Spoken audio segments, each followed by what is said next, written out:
Today's episode is brought to you by Courtney Cook's The Way She Feels, My Life on the Borderline in Pictures and Pieces, a witty and one-of-a-kind debut graphic memoir detailing and drawing the life of a girl with borderline personality disorder, finding her way and herself one day at a time. Mara Altman says the book is audaciously human and adds that the way she feels is a rainbow during the rain. Piper Weiss calls the memoir a lifeline to anyone who's ever felt alone. The Way She Feels is out on June 29th from Tin House and available for pre-order now.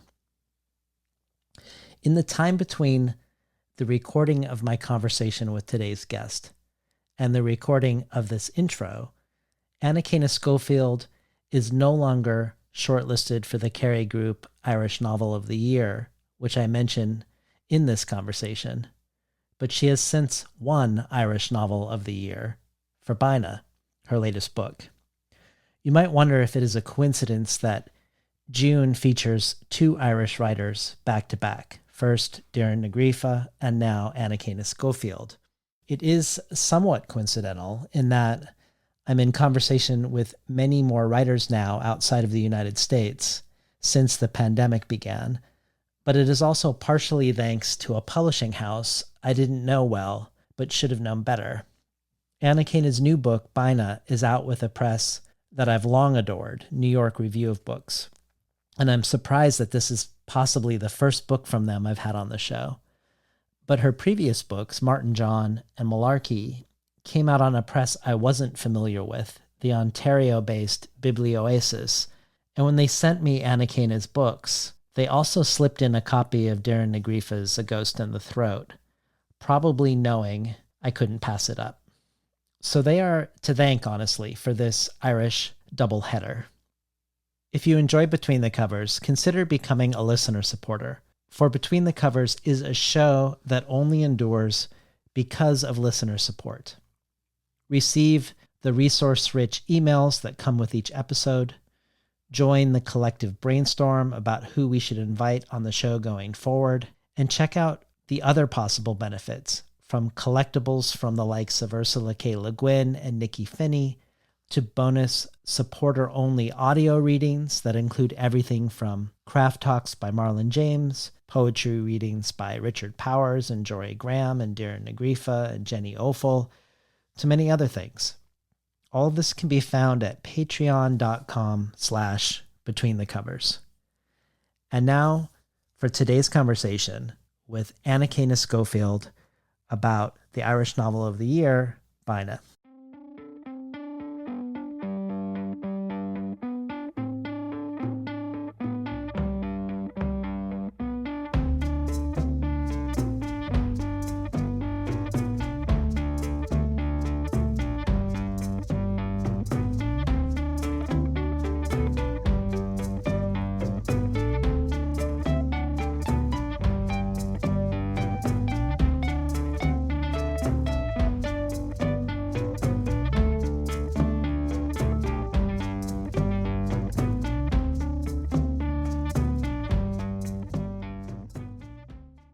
Good morning and welcome to Between the Covers. I'm David Naiman, your host. Today's guest is Irish-Canadian writer Anakana Schofield. Schofield's first novel, Malarkey, won the 2012 Amazon First Novel Award, the 2013 Debulitzer Prize for Fiction, and was picked a Best Book of the Year by the Toronto Star, the Montreal Gazette, the Edmonton Journal, and the New Statesman, among others. She's also the author of Rereading the Riot Act, an art book that is part scrapbook, part research diary, which uses the 1935 reading of the Riot Act to unemployed workers and their families at a peaceful gathering as a frame to examine Vancouver's history of public protest. Anakana Schofield's second novel, Martin John, told through the point of view of a groper and flasher, was a finalist for the 2015 Giller Prize, one of Canada's most prestigious literary awards, the Ethel Wilson Fiction Prize, and the UK's Goldsmith Prize for Fiction, for a British or Irish author that opens up new possibilities for the novel form. on nearly everyone's Best Book of the Year list for 2015. Talia Field says this about it. Martin John is singular in contemporary literature. The novel takes a deeply imagined, almost operatic view of marginal characters trapped in the absurdities and perversions of systems, mental, social, and familial. Anakana uses devastatingly specific prose that conversely portrays the poetry of human suffering. Moving, profoundly human, insightful, and darkly humorous. Lydia Yuknevich adds, "You might hold your breath while reading this novel. The story transgresses the body with or without our permission and illuminates important ideas we ordinarily look away from. And yet it is now more than ever that we need to reread the body." Schofield's work has been anthologized in The Long Gaze Back, an anthology of Irish women writers, and Alchemy, Writers on Truth, Lies, and Fiction. And she's here today to talk about her third novel, just out in the United States, from the New York Review of Books, Bina. Bina was shortlisted for the 2020 Goldsmith Prize and is currently a finalist for the Kerry Group Irish Novel of the Year. The jury for the Goldsmith Prize described Bina as follows. Startlingly original and horribly funny, Anakana Schofield's Bina is the rare thing, a black comedy about euthanasia. Composed as a series of warnings scribbled on the backs of envelopes from the safety of her bed, the narrator is a septuagenarian who has had enough, and we can see why. Her front garden is filled with political activists, her back garden with medical waste. Her lodger stayed on for an extra 10 years, and she's suspected of murdering her best friend. In all her despair and empathy for the despair of others, Bina emerges from her elliptical missives addressed to everyone but no one in particular as an eccentric heroine of monumental moral courage. Kirkus, in its starred review, calls Bina a masterwork that should cement Bina and Schofield as one of the great voices in recent fiction. The Guardian calls Schofield an unabashed agitator, a conjurer of discomfort, whether it's the agonized mind of a sex offender or the sorrows of a disintegrating marriage. Like her absurdist compatriots Beckett, Joyce, O'Brien, Schofield's novels are existentially confounding, syntactically wild, and buckshot with wit. Finally, Rachel Cusk adds, Bina is a fiction of the rarest and darkest kind, a work whose pleasures must be taken measure for measure with its pains. Few writers operate the scales of justice with more precision. The novel's themes, male violence, the nature of moral courage, the contemporary problems of truth and individuality, the status of the female voice, could hardly be more timely or germane. Schofield's sense of injustice is unblinking and without illusion, yet her writing is so vivacious, so full of interest and lust for life. She is the most compassionate of storytellers, wearing the guise of the blackest comedian. Welcome to Between the Covers, Anakana Schofield. Thank you. Thank you. Well, I've been really looking forward to talking to you. I was thinking of when I was talking to Alyssa Washuta and how much I was anticipating her conversation because she's so focused on form around nonfiction. And I feel like, in a way, you have this similar obsession with form in fiction. The ways you foreground form, the ways form can itself be content, the questions you have around how to move a book forward with form rather than through story, the ways form can reflect or shape character. But before we talk about who Bina is or what the story is about, I thought we could start with form, but not with the form of Bina itself, but perhaps we could start with this interesting relationship between the three books, because they all stand alone as discrete, independent novels, but there's a playful way they're connected to each other, and they're not just connected to each other where minor characters in one book become central characters in another. There's also some formal ways they're connected, and I'm thinking maybe most prominently the way the footnote evolves and births novels. So Could you talk to us a little bit about what might seem like an invisible connective tissue between the three books and how some of that has emerged from the ways you've played with form? The first thing that strikes me as I'm listening to you is it's kind of akin to when people talk about humor, you know, not to immediately cross the street from form. So I think, well, humor to me is sort of oxygen. So when we're asked to sort of separate these elements, I mean, I don't understand humorless people. It's just the one thing I don't understand.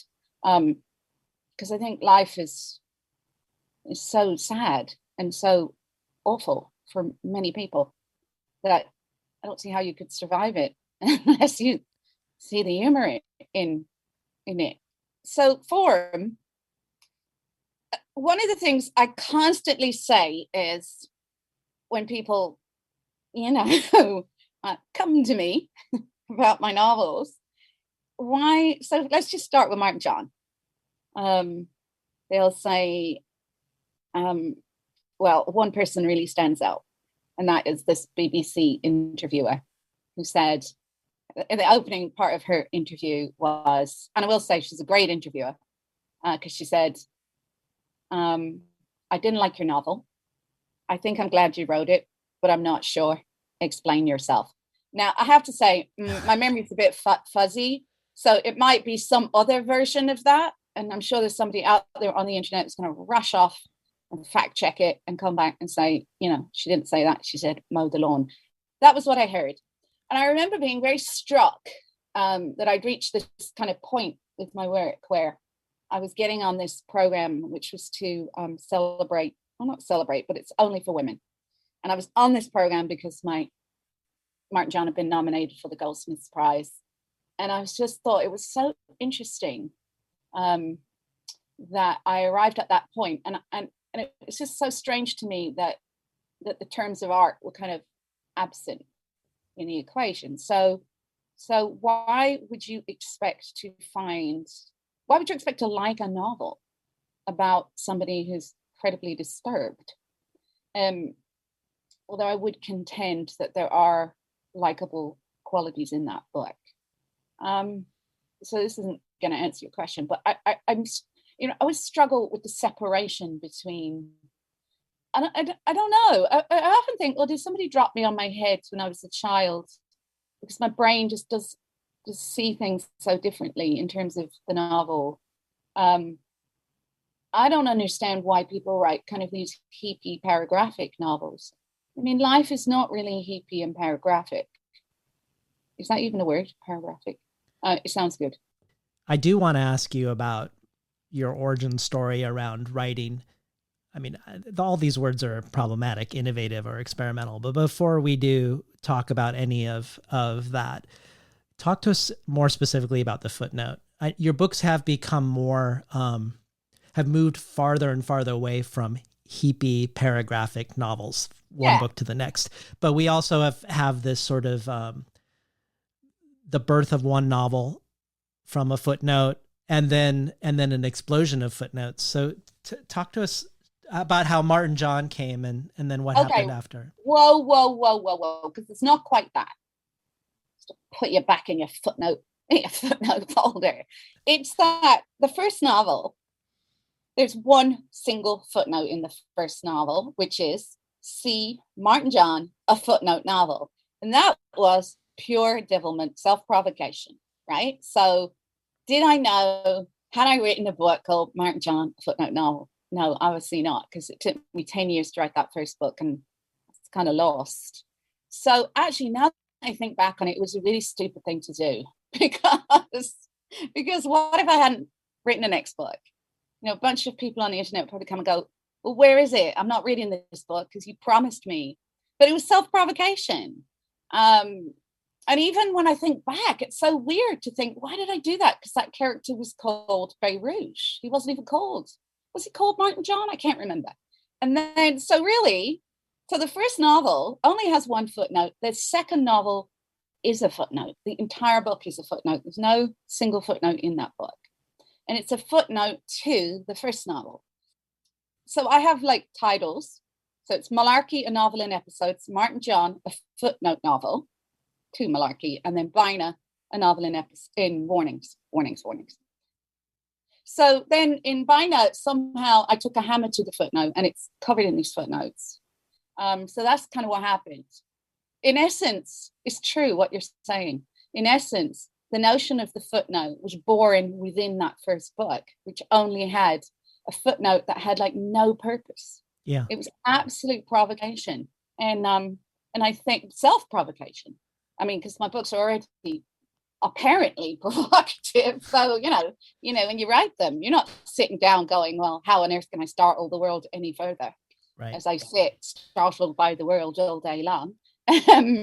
You're just doing whatever weird thing you do. Is, one of the things I wonder about is like somehow we've become so determined to pin down process, but we don't know how art making happens. We don't know that process, because God, if we did, I mean, Elon Musk or one of his soldiers would be right now writing an algorithm to make like a downloadable program that everybody would just use to write novels. Yeah, I'm sure they're trying. Oh, I've no doubt they're trying. I think it's deeply frustrating though for them because, well, I don't know, because listen to me, I'm just making it up. Just now imagining all these people out there doing this thing that, to be honest, I probably have no interest in doing it. Because at the end of the day, I'm sure if you're a programmer, you're not sitting down necessarily at the end of your day. Who knows? Maybe you are. I just imagine, I don't know. I think people are mostly people sort of sitting down watching kind of true crime movies. It seems to be, everything seems to be about getting murdered these days. Also, the pandemic, in fairness, I mean, we weren't expecting the pandemic, so we need to revise everything about life now that we've got a pandemic. I was expecting the pandemic. I've been ready for the pandemic for the last many years. Yes. Well, I was ahead of the pandemic. Okay, so I want to return to your statement that life doesn't happen in a heapy paragraphic sort of way. In your conversation with Lydia Yuknovich when Martin John came out, she said the following: "When I first met you at Wordstock here in Portland, you took my breath away. We were both speaking on a panel about writing and the body. When you read your excerpt, I couldn't breathe. I was both smitten and I felt that thing I long to feel but rarely do, kindred. Your attention to formal investigations as equal in intensity to content investigations tickled me. I remain loyal as a dog to you and your work." So I think people would be interested. A lot of people listening are writers or artists or aspiring writers or artists. If there was there a time when you were like banging your head against a wall trying to write heapy paragraphic literature? Like I'm thinking of like George Saunders talking about how for years he tried to write like Hemingway, and it was almost accidental when he started realizing he was great at impersonations, and then he wrote something sort of off the cuff and showed it to his wife. I'd like to thank George Saunders for stopping writing like Hemingway. That was good of him. I think so too. I like George Saunders a lot. I like him. I mean, I actually really like listening to him. Well, what about? I did have some problems with his book about the Russians. I think I just like George Saunders being George Saunders, like writing these George Saunders-ish books. Yeah. Were you at one point trying to mold into or conform to like expectations around story in the 20th and 21st century, and then something put you on a different track? Was there a time when I was banging my head off the wall? Yes, yesterday I was banging my head off the wall. I'm banging my head off the wall consistently. I don't think there's a writer out there who's like, I don't know, making interesting work who isn't banging their head off the wall. I think the nature of writing anything is totally dementing. I mean, I really recently realized it's really difficult to write a book, even bad books. It's so difficult to write a book. Even a really bad book that's terrible is so much work. So even trying to write like a mediocre book is freaking tons of work. My favorite description I've ever heard about, because I hate the word good. good, it doesn't mean anything. Good's pizza, good's ice cream. But Vivian Gornick talks about books that achieve literature. And I feel that most writers want to be moving towards that flight path. I don't know if any of us ever really take off and achieve literature, but I just love that as a measurement. Okay, so I have to go back though to Lydia, because it's so interesting, you know, all the things she observed at that panel. Because all I remember from that panel is the fact that I was really interested in the fact that she's eating banana bread. First of all, she was eating a piece of banana bread. Second of all, like, Lydia is a rock star in your city. And I actually didn't know her because, you know, this was in 2012. I just didn't know anything or anybody in 2012. I mean, I still don't really know anything or anybody. So I rocked up in Portland and the place was stuffed to the gills, right? It was so busy, the person I think who organized the panel couldn't even get in. Because, I mean, Lydia's, you know, she's like the Rolling Stones in Portland. And so we sat on this panel, and then I remember Lydia reading this absolutely red hot thing about fisting. And I mean, I had no idea, never really heard of her. And I was just sitting there, and I remember saying, announcing before I read, well, beaming in from the Early Learning Centre here, because I felt like we were on this panel. I think it was something to do with, I can't even remember the title of it, because often you end up on panels called sort of ladies and lattes, you know. But this one was, I think, about, it might have had something to do with sex. I can't even remember. But I just remember thinking, oh my God, I had never heard anything like this. And it was just a thing that she read. I think it was just something she'd written recently. It was very much like, here's something I prepared 10 minutes ago. I mean, of course it was great because it was Lydia. I just remember thinking, oh my God, I'm just like beaming in from the nunnery here. So it was so funny just remembering that. And I read the only scene in that first novel, which is where the mother is watching the son give, and sorry for people that might be having their omelets. Well, I'm not sorry for you, actually. It's a lovely thing to be listening to while you're eating an omelet. There's a scene in Malarkey where the son, I think, is anally penetrating another boy over a rock in a field, and the mother sees him. Is that a fair description of what happened? I think some people will just call it butt fucking, but that just seems very contemporary for the mother watching it. But anyway, so, and it's very funny. And I actually wanted to take that scene out of the book because I thought, oh God, it's too much, you know. But then luckily a friend of mine, the artist Marina Roy, said, oh no, you can't take that out. It's fantastic. And then I spent about 3 years dining out on that one scene. So yeah, that scene saved me in Portland because I had nothing. So that's my memory of Portland. I just remember being astonished by basically the banana bread, the rock star reaction, and her fisting piece, which compared to what Lydia came up with is a bit basic, really. In fact, listening to all these quotes, it's a bit embarrassing. This is why I can't write blurbs because I'm terrible at it. Okay, what was the other? So that's the index. It was that and that. And then the third thing, which was your question. Yes, I spent 10 years trying to write a novel. It was kind of a lyrical sort of Irish novel that I thought was how novels had to be written, kind of in the, you know, kind of like a column, like Colm Tóibín or John McGahern or any of these writers who are great writers, you know, but I'm just interested in something else.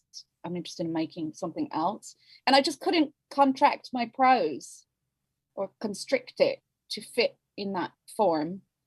And I remember one time a mentor saying to me, Anakana, you know, things happen logically for a reason, like sequentially. And that was probably the best thing anybody ever said to me, because I just know that's not right. That's wrong. Nothing happens logically in life. Like if things happen logically, then nobody would ever die, because nobody wants to be. Well, there are people who want to be dead, obviously, but nobody. I don't want, you know, my people to be dead. So if it was logical, I would say, stop dying. You know what I mean? Or stop being nasty, or stop. Well, I was going to say stop raining, but that's not true. I wouldn't want the rain to stop because the rain is interesting. So that's my point. It was a disaster. I spent 10 years flustered, failing. I was a disaster. I thought I would never work. I'd never get out of the blackberry bushes, you know, the brambles. And all around me, people were publishing novels, and I was just never satisfied. So I ended up writing 3 books, essentially, to write malarkey. And then that's one of the reasons why these books have kind of splintered off into these other works. Because, of course, I wrote so much to find my way to a form. And I mean, I'm still doing it. I'm still trying to understand. And you know, I keep telling myself, well, maybe we should write easier books because you'd have more readers, right? But then I remember, well, the only reason I have any readers is because I do something different or unusual. It's not that I set out to do it. It's just I think I'm constitutionally incapable of like doing anything maybe like a normal functioning person. well let's talk a little bit about the form of Bina, in the sense that one of the ways it has a form is the form of the warning. So it's a novel in warnings. Much like you're saying to us. Don't you think this should be like an interview in warnings? Well, you already have. You said stop dying, stop. Yes, like, so true. Bina talks to us. She is warning us. But tell us about warnings as form, telling a story through warnings, and what warnings tell us about Bina as a character. Well, we're living in a time, like, think about the last 20 years, really, since, let's say, 9/11.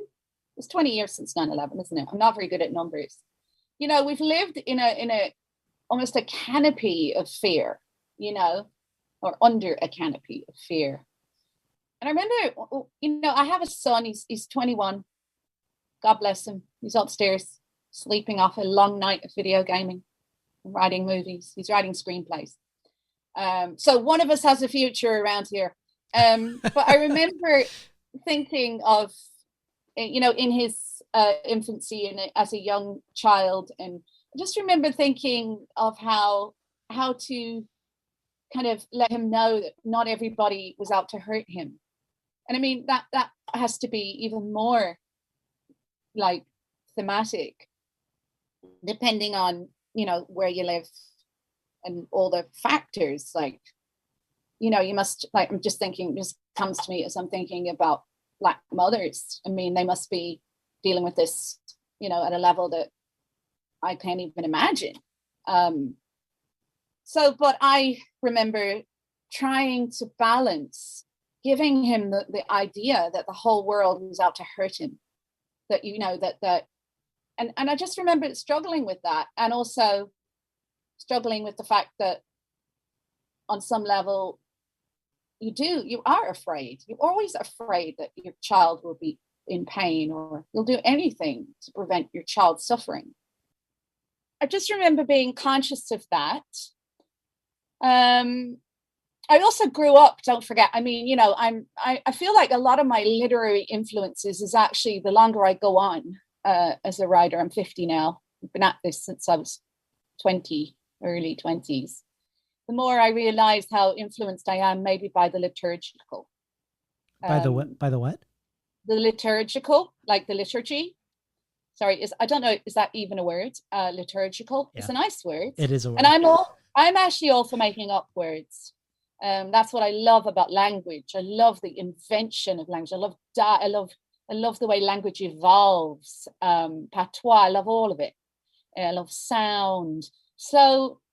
So I think, if I think about, like, let's think about the most basic, like, biblical education, the commandments. Like, the commandments tell you these are the things you should do and these are the things you shouldn't do. I understand people of deep faith in a way that surprises me. There's nobody I like to listen to more, actually, than Marilyn Robinson. love to listen to Marilyn Robinson. She is a person of deep faith and theological leanings.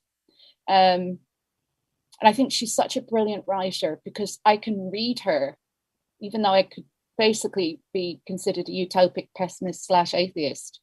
But what I am a person of is deep wondering and curiosity. And so it's not, so because I was exposed every single week to, you know, the Gospels, the word according to God, I was constantly instructed on what was wrong and what was right. And, you know, the founding principle of Catholicism is guilt. I mean, it's like the bone marrow. And so you can never get away really from that. And, you know, any Catholic you meet, you'll always share that great bond of guilt. Now, of course, as I talk to you, I mean, this is a wonderful thing about publishing a book. It's not actually that much that's great about publishing a book, because, you know, you always worry, you know, and then you have to worry about writing another book because you feel like you'll never be able to do it again. There's a warning. But this is a great thing about publishing a book is other people read it and then they tell you about what you're up to, because you can't know. In my view, you can't know what you're up to because God, if you knew what you were up to, you'd make it better. You know, and that would be, you know, and that would be kind of disastrous because it wouldn't be what it became. I mean, okay, it might be because something might be better on one hand, but it also might be tidier. You know, it might not be as interesting a piece of literature because it would be knowing, it would understand itself in a way that I feel the reader completes these things. You know, I like the idea of Blanchot's that the writer is just the first reader of the work, and that well, I don't know if he actually said this part, but I'm saying this part, whereby the reader comes in and then they complete it, and every time it's a different iteration.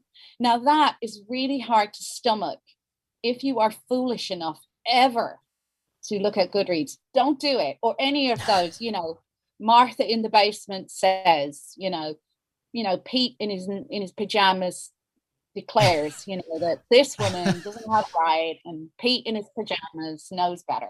But that's my point. It's every time it's a different iteration. Yeah. Think of how contrasting people's experiences are when they open a book. You know, like literally, some people I'm sure want me just banned. I mean, there was a woman online recently calling for a content warning. Sorry, there's a crow outside. I might get excited if the Stella's Jay shows up. It's this blue David Bowie looking bird. He's amazing. He doesn't come very often, so he might come today.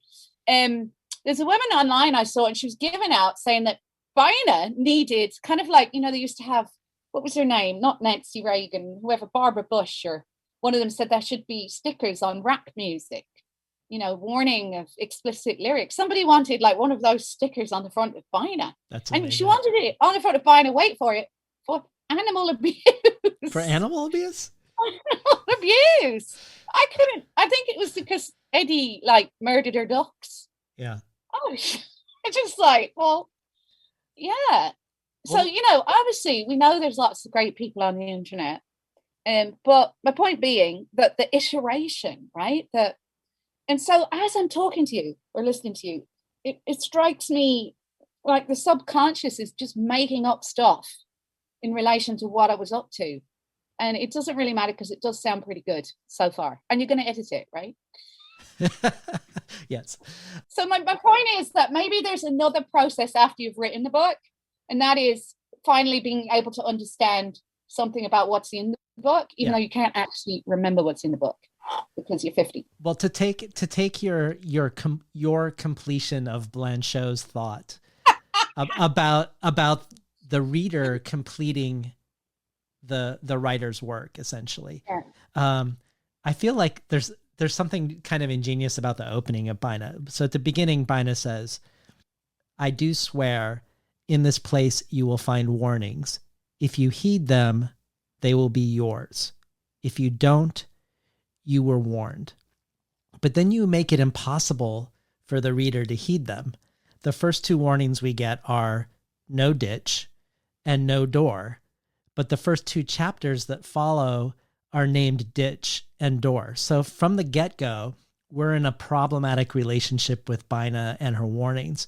And this made me think of, you've said in a couple interviews that the nihilistic penguin or the demented penguin in Werner Herzog's film is one of the inspirations for this book. This is a penguin that for some reason doesn't head back to the colony or toward the feeding grounds along the edge of the ice, but instead is making this mysterious beeline toward the interior, going hundreds of kilometers towards the mountains and towards its certain death. And no one can stop it.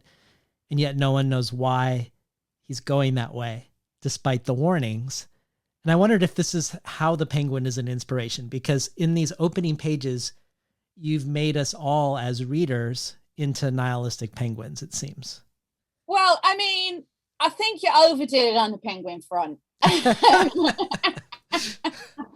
think you I can't believe you actually went and like transcribed the whole thing. It was really just a fleeting image of that penguin. And it's also the voice of Werner Herzog. He was walking towards certain death. You know, he has that interesting timbre in his voice. Although he also is a very knowing male. It's a very knowing male voice that he, you know, occludes. Is that a word? We'll use it. We'll use that, you know. So I love it, though. I love it. I don't think I've necessarily made you all into nihilistic penguins. I didn't even notice this. See, this is what I love about it. I just skip all the rest of it. I actually skip ever writing another book as well, because it's so interesting. I didn't even know that. That's so true. She has that warning. I mean, that kind of sounded like it would be good on a gravestone. You know what I mean? The other thing is, don't forget, humans are just inherently contradictory. So if I'm going to give you a human, right, I'm not going to give you a really straightforward one. I don't know any straightforward humans. I know wonderful, wonderful, wonderful humans. I do. I'm very, very blessed. I have very good friends. But I mean, maybe I'm just contradictory. I just think humanity is so contradictory that, and it's such a disastrous mess. And there's a big fucking melt right now. It's just a big meltdown, just melting into each other, melting each other away, melting the planet away. And what are we doing? What do you think would be the smart thing to do? Today, if your fridge freezer or your fridge blew and everything started melting inside it, what would you do? You'd take it out, you know, and you'd either preserve it or you'd eat it. What do humans do? They go, fuck it, we're going to go to Mars. Excuse me, like Elon Musk, as we speak, has like sent his fridge to Mars.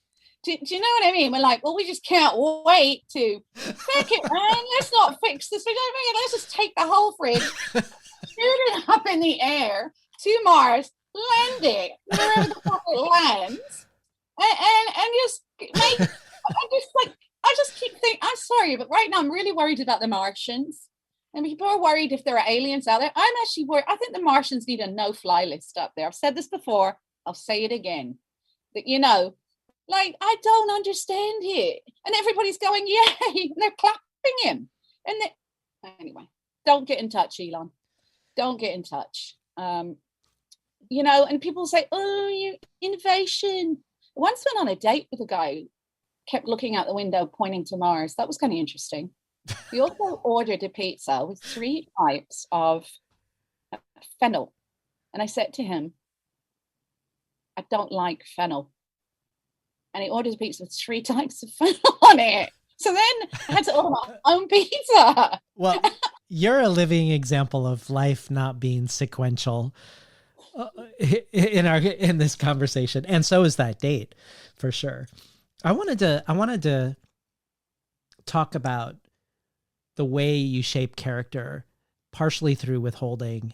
Because like the way Lydia Yuknovich will say that you've rendered in bits and pieces of a self. You've rendered characters in bits and pieces of a self. It feels like that's true, you know, Martin John and Bina both, but there feels like there's a difference in the sense that we get bits and pieces of Martin John, I think partially because he's trying to be in half denial about what he's doing. And so there's ways in which his own self-narration is a sort of a self-preservation of himself, his self-notion of him not being as bad as he really is. And so the gaps are where we maybe fill that in as a reader. But with Bina's not presenting herself to us, partially because of constraints going on in the world, that she has an upcoming trial. And so she doesn't want what she says to incriminate her. And so there's this weird tension in reading Bina, the book, in that she isn't fully capable of speaking to us. And yet she also seems by nature to be someone to be very upfront and direct. She likes to give commands. She likes to talk to us directly. And yet we know that she's constrained. And I wondered if, like, when you've talked before about looking for ways to propel the story or the book forward, not through story, but through form. It's not through plot. Not through plot. Plot. It's not through story. It's plot. Yes. That's that's a good distinction. Is that one of the ways? Is this sort of way in which there are these story aspects that she has this upcoming trial and she needs to self-preserve and not self-incriminate? Is that one of the ways you pull the reader forward formally without using plot? That's such a good point. I actually have to say, I just want to let the listener know that I'm actually having to write down notes as you talk, because otherwise I don't ever answer the question. Okay. I think that's true. I would say they're literary devices, perhaps. Maybe they're literary devices. Of course, like I say, if I knew exactly what I was doing, I would do it much better. There's no question. So if anybody wants to get in touch and diagnose what I'm doing, without mansplaining it to me, like, diagnose it in a useful way that will move my work forward. You will not get payment, but I will get better at writing. Okay, that obviously I'm being facetious.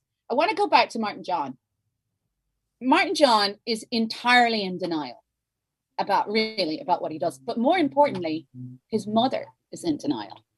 And the question I think I wanted to ask in that book was, would you protect your own child to the detriment of somebody else's child? Like, first of all, I want to be clear that Martin John, he's a molester. He's an adult, right? He's not, there seems to be some misunderstanding for some people. He's not a pedophile, because all of his abuse takes place, but he's targeting grown women on the tube. And it is true that the book goes back and it divulges earlier incidences in his life. But I think sometimes there's a misunderstanding that he is an adult when those things are happening, and he's not. I think if you look closely, he's, a young man, or he's maybe a few years older, but he's not. Anyway. So one of the things about that was really kind of complicity. So he's in denial. Obviously he's in denial.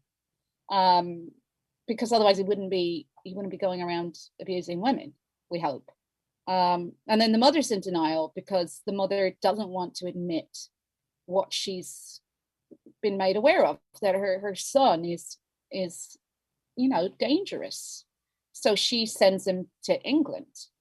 And her position is, she feels like, just get him out and tell him what to do, right?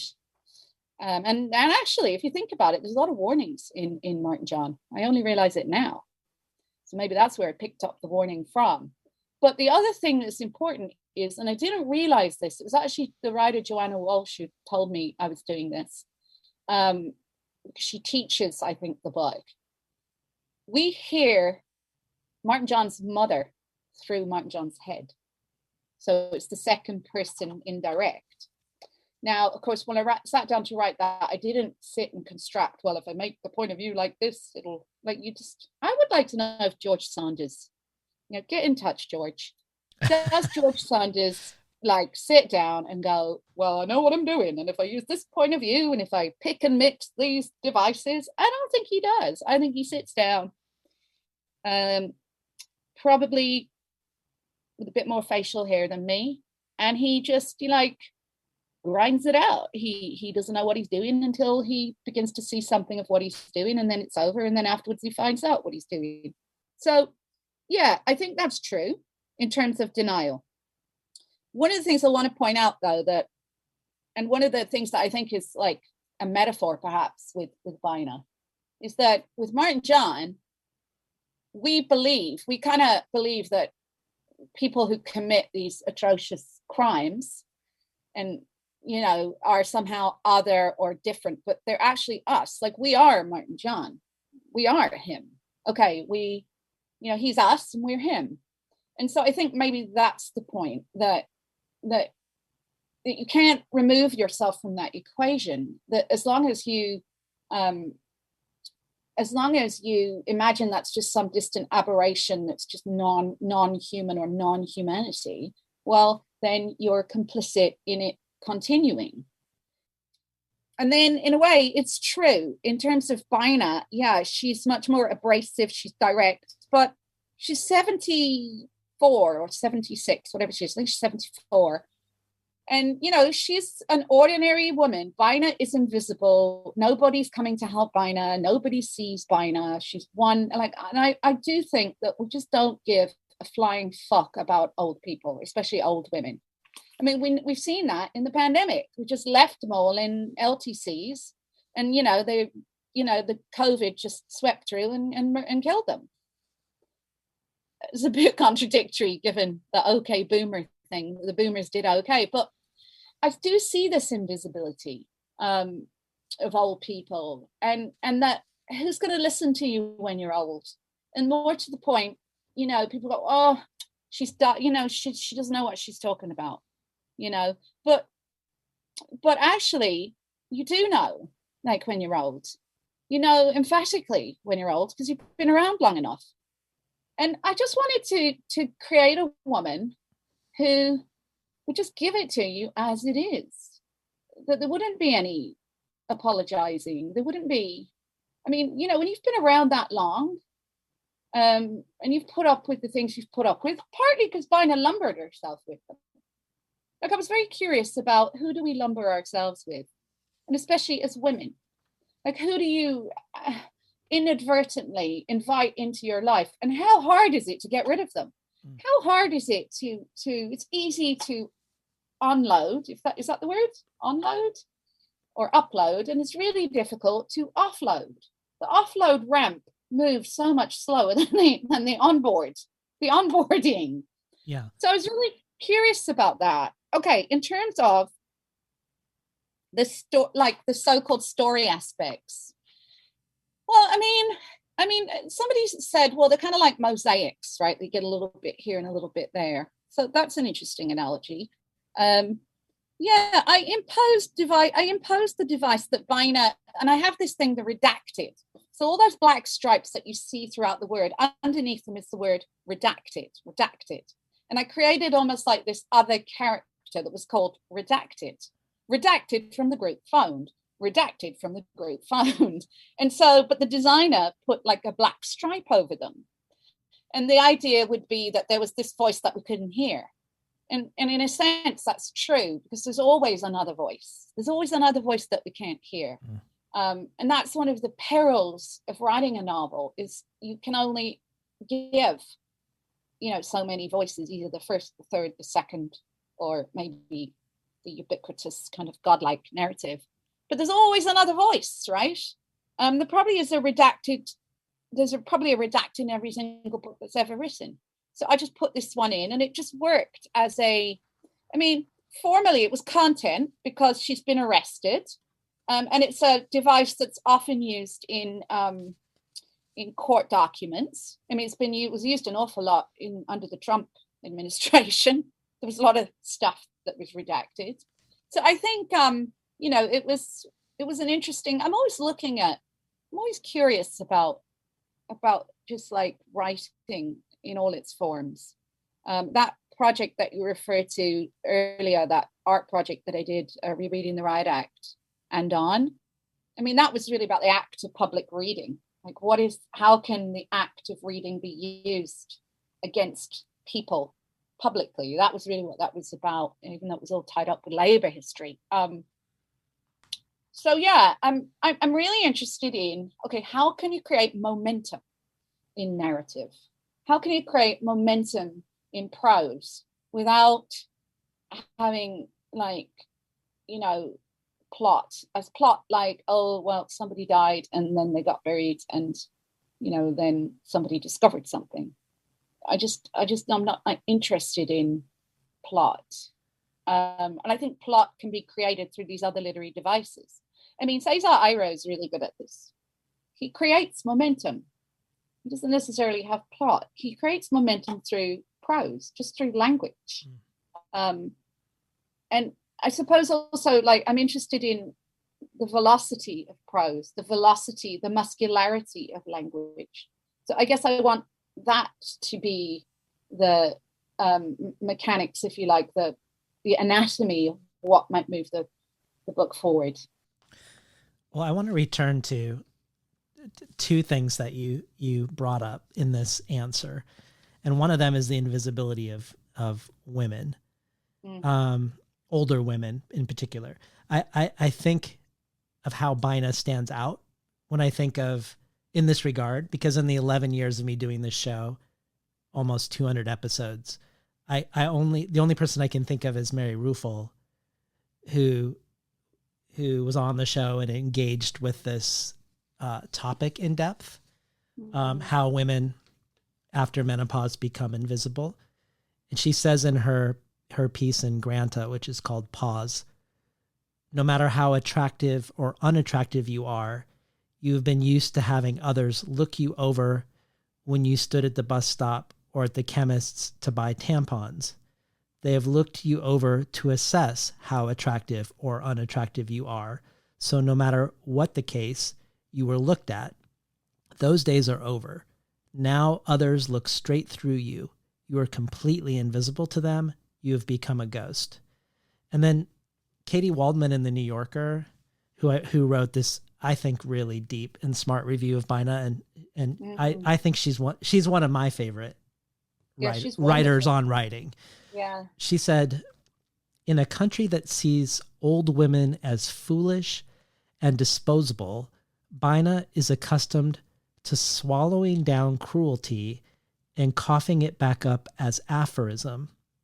And then later she mentions Morella Gala, who said, the much discussed phenomenon of women's anger has grown intensely marketable.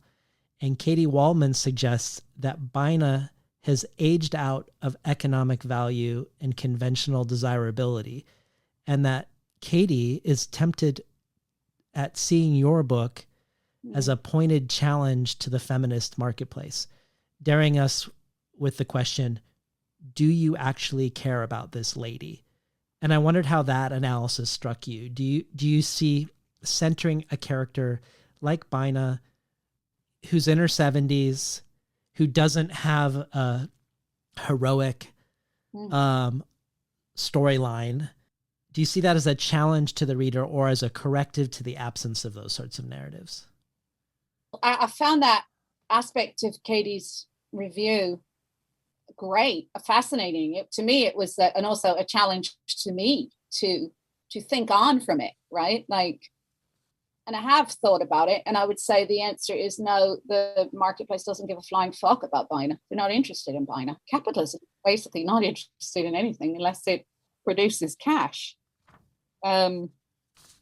I mean, it might be interested in Bina as far as, you know, selling her catheter bag, or, you know, maybe it might be interested in, you know, like the, you know, the marketplace right now is constantly sending me the message that, you know, I've got a neck like a turkey and I need to lose weight and all these things that I just like, well, meanwhile, why aren't they targeting me with like basketball socks or something? Because that's actually where my true concerns lie right now. There's a few points in this. First of all, I'd argue that Bina is heroic. she's epic. She's epic in the fact that she gets 300 pages and you're in her mind and you're in her kidneys. And that gesture in itself makes her epic, because that to me feels like the kind of thing, she's like a Roman emperor. Like nobody gets that kind of space, right? I really love what Mary said. I haven't read Mary's work. She's been on my list for 100 years. I must actually look that up. The second thing that strikes me about Bina, again, if we just think of the book as a gesture, is like one of the things that kind of interests me as well in so-called women's fiction, which is another handy kind of umbrella, is the extent to which it can revolve around domesticity and relationships. And I think it was Ali Smith who once sat on some jury or other, maybe it was the Granta thing, and she remarked on this.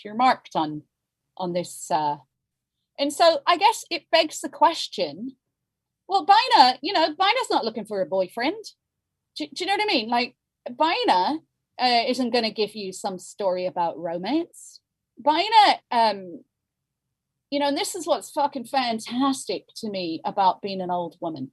And I'd like to see more emphasis on this aspect of being an old woman, that you basically don't give a flying fuck.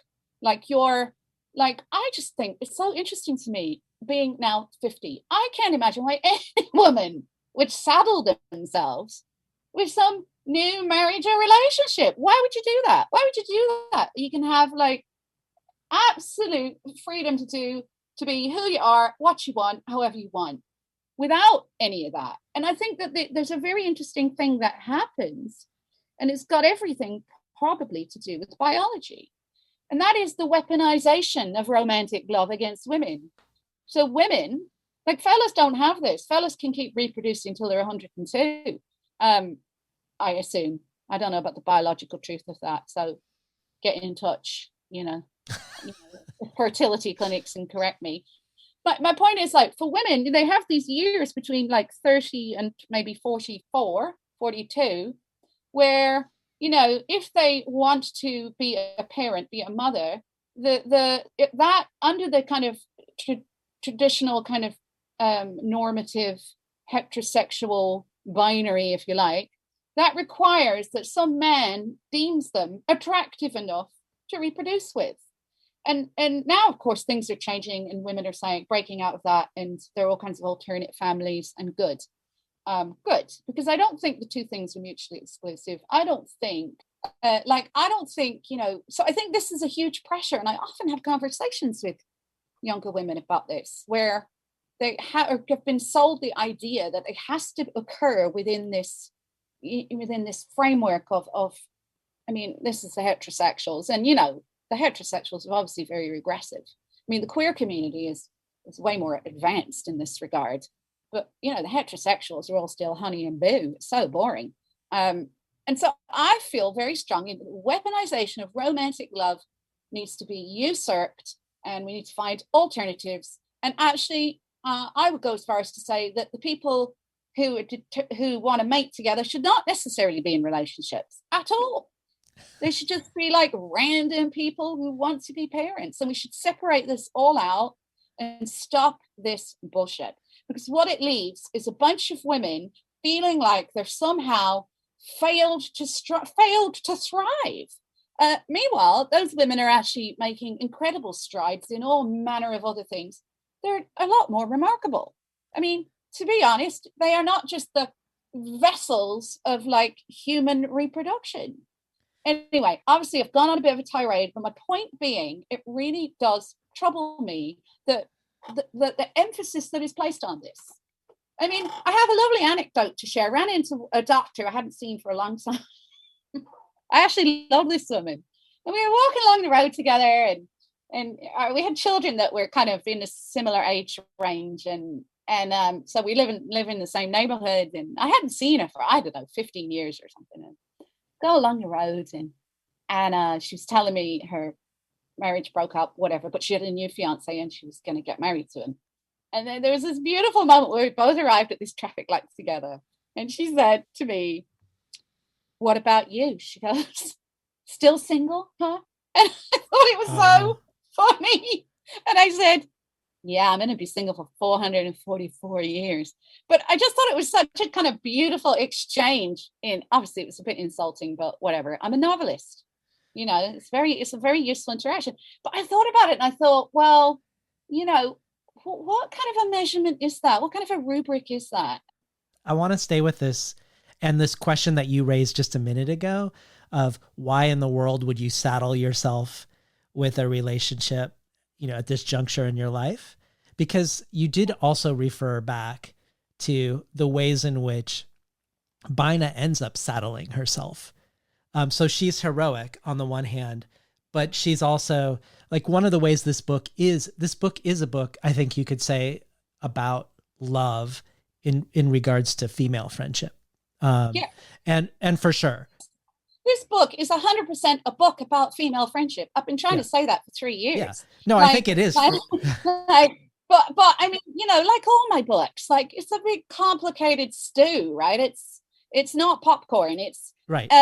But that's the fundamental truth in the book. That's, I think, the achievement of the book. I hope, I pray, I said something profound about female friendship.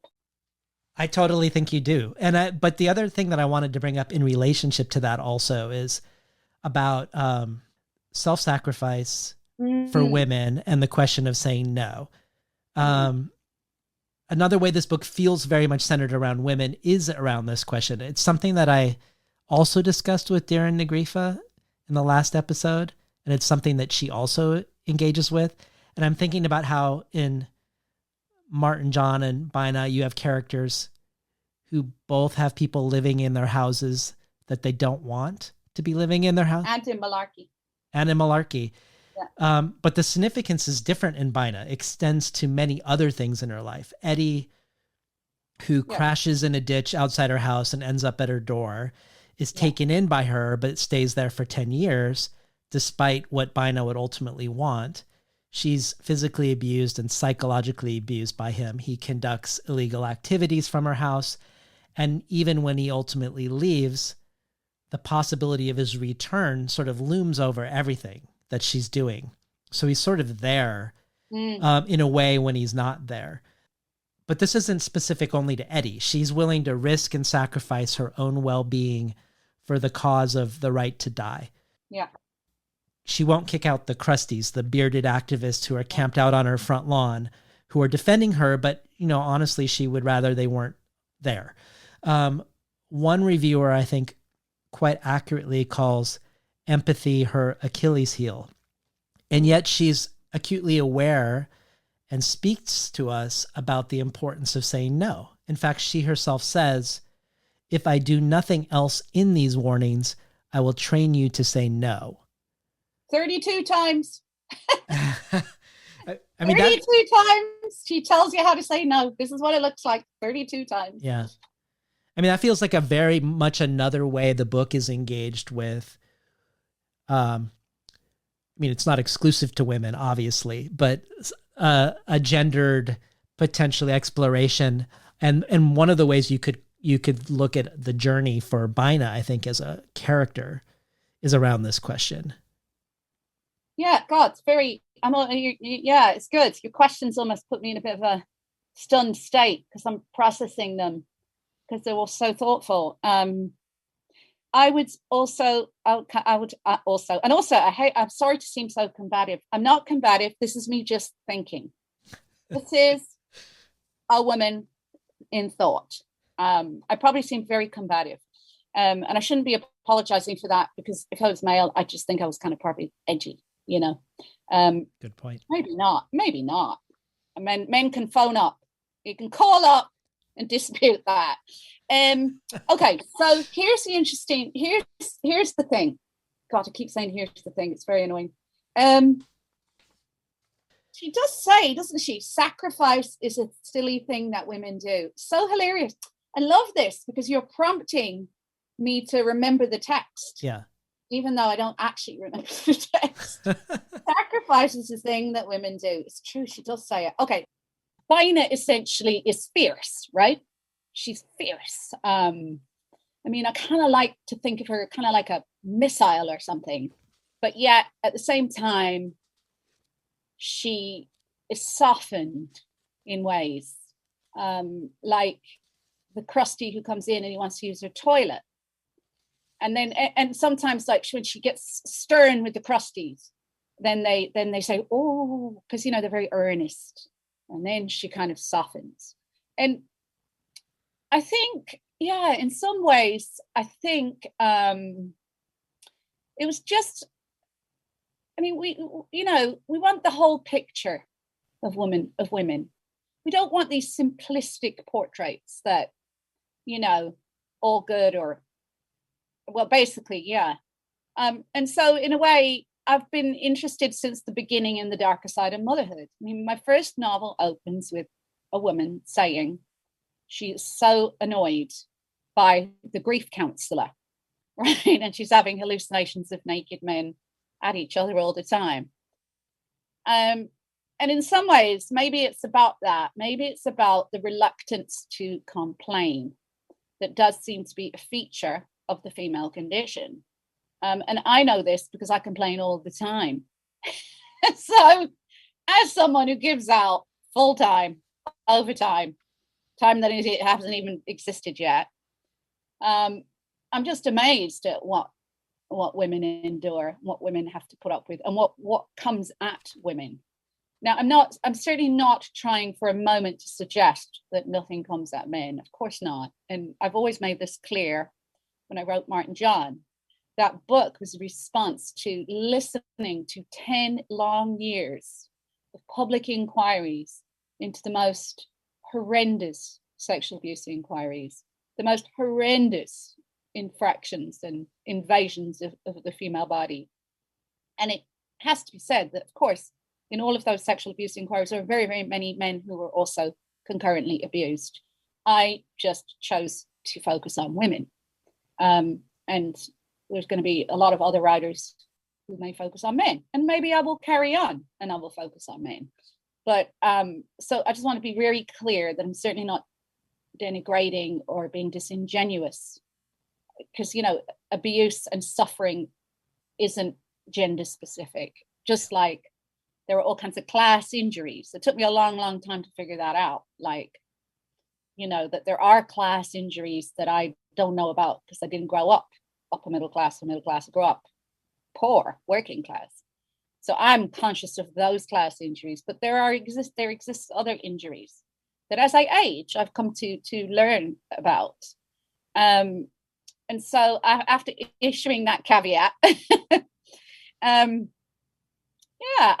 think I want to make a riposte to this notion of sacrifice. And if you think about, I mean, just the very gesture of very example of motherhood, we always blame the mother. Like ultimately, fellas can just skip on out, but it's much harder for a woman to skip on out. And I salute the women that have done that and do that. I'm sure their kids aren't very happy about it, and I'm sure it's very, very damaging, but it's still a brave gesture to do it. So I guess what I'm trying to say is that the position that women find themselves in, and to some extent put themselves in, encourages perhaps a degree of martyrdom. And I think that sort of judgment also exists between women. And that instead of us being competitive, or maybe being conditioned to be competitive in, say, in financial environments or environments which actually move like the quality of your life forward in a significant way, we can end up perhaps being intra-competitive about domestic bliss or whatever. And there's a degree of, it's just a degree of like, for example, that moment at the traffic lights with my one of my former doctors, who's a really wonderful doctor, that my life at that moment was summed up to who did or did not find me attractive since she'd seen me last, not the fact that I've written 4 books you know, 3 of which have been, you know, accomplished works, not the fact that nothing else. All I amount to really is whether or not somebody has deemed me attractive enough to want to marry me. And God help that poor person, because I'm never getting married. So in the event that that happens, you know, it was coercive. I was trying to get someone a kidney transplant. Like, they needed a passport. Like, so it's those kinds of subtle messages that you get. For example, oh, you take your work very seriously, as though being a writer and trying to achieve something close to literature would require you just do this on the side, you know, with a cup of tea for 10 minutes. No. And I'm fascinated by this question of what does it take for a woman artist to get her work done? I mean, perhaps unhealthily fascinated by it. I really, really loved Celia Paul's book, A Self-Portrait. I don't know if you've read that one, but I found it astonishing. I wrote Celia fan mail because Celia had a baby and left the child with her mother and went to London to paint. And I remember just being so grateful that she wrote that book, because I sat here and I thought, yes, that type of focus is what it takes. And of course, there'll be a bunch of people listening to this who'll say, who's that Harrigan? And no, it doesn't. And you can do this in a very balanced manner. And I'm happy for you. I'm glad for you. It just, that hasn't been my experience. And maybe it will become my experience.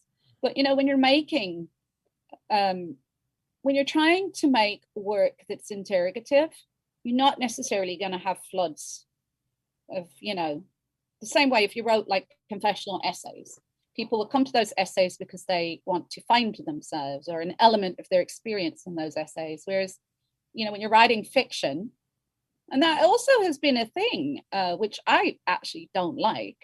I don't want to go to fiction to find myself. I'm boring. I can find myself in the fucking mirror every day, and it's not that interesting. I want to go to fiction to find the people I don't anticipate meeting. I want to be challenged. But, you know, so does that make sense? I guess not, because you've actually asked me about self-sacrifice and that Bina is teaching us to say no. And yeah, she is. But it's very much, don't you think it's a kind of carrion call? Is that the right word? From a woman to women exclusively. And if there are fellas around the edges tuning in who somehow benefit from this, grant. Yeah. But it's not, and there's nothing, if you actually think about the history of literature, I mean, James Joyce sat down and wrote thousands of pages about some dude wandering around, you know, breathing aloud, like the central conceit of focusing on a man telling us all what to do isn't abnormal or astonishing in literature. We love to be told what to do by fellas. So how about, for a change, one woman? There aren't that many women who do that. So I felt that it was time. Well, I think this is a great time to actually hear a little bit from the book. Oh, okay. I really love that film about Ruth Bader Ginsburg. Do I have her name right? The judge. I loved that image of her doing her work, struggling with cancer or whatever, but still doing her work. I found that so comforting to see that woman, like, and this is what I feel we need, is more women in those positions, like the message getting out that it's as important, your work is as important as somebody deciding whether or not they want to bloody marry you. Like, it's as important as whether or not you ever own a property, which if you're a writer, you should probably give up that ambition right now. That's the end of my advice to writers section. Hope for a tent or a shed. All right, 133. What do we have? Yeah, like this part. Okay, it's a cold reading because it was selected by Mr. David Nyman. I'm doing what I'm told for a change. Doesn't happen very often. I went to bed. 3 times I went to bed, or rather, I took to the bed 3 separate separate times. How could you go to bed 3 times together? That's silly. When I say I went to bed, I don't mean the way you go to bed, the way you probably went to bed last night, or the way you might be in bed now reading this. I don't mean I go to bed with a person. When I go to bed, I really go to bed. All alone. There's no one invited in. There's no one to invite in. The first time I went to bed, I didn't get back up for 2 months. This time, I haven't counted. But it's probably been more than 5 days since I lay down and started writing this. I never before wrote anything lying down, and that's a fact. I'm not for writing things down, but the tall man trained me. Have your story straight if questions are asked. You'll only get one go to reply, he warned me, and he's right. Why'd you do it? I hear you ask. Do you doubt me? You doubt me. Never doubt me when it comes to bed. No woman was ever as good as I am at going to bed. You'd actually have to be abed to better me. Another reason I cannot go to prison. They are fussy about when you go to bed, and it won't suit me. I never liked how they make you get out of the bed when they decide you've to be out of it. And you've no way out of bed, even if you have no desire to be in it. Desire and decisions, see? A natural contradiction, a place for unnatural eruption. Eddie was an eruption, a natural disaster, the first human one, won't be the last. Perhaps he's still going, erupting and disrupting, like today. He might be gone, but look at what he left in his wake. A wake is an absolutely cheery goodbye. There will be no wake with Eddie, except an earthquake. It'd take an earthquake, maybe, to really be shut of him.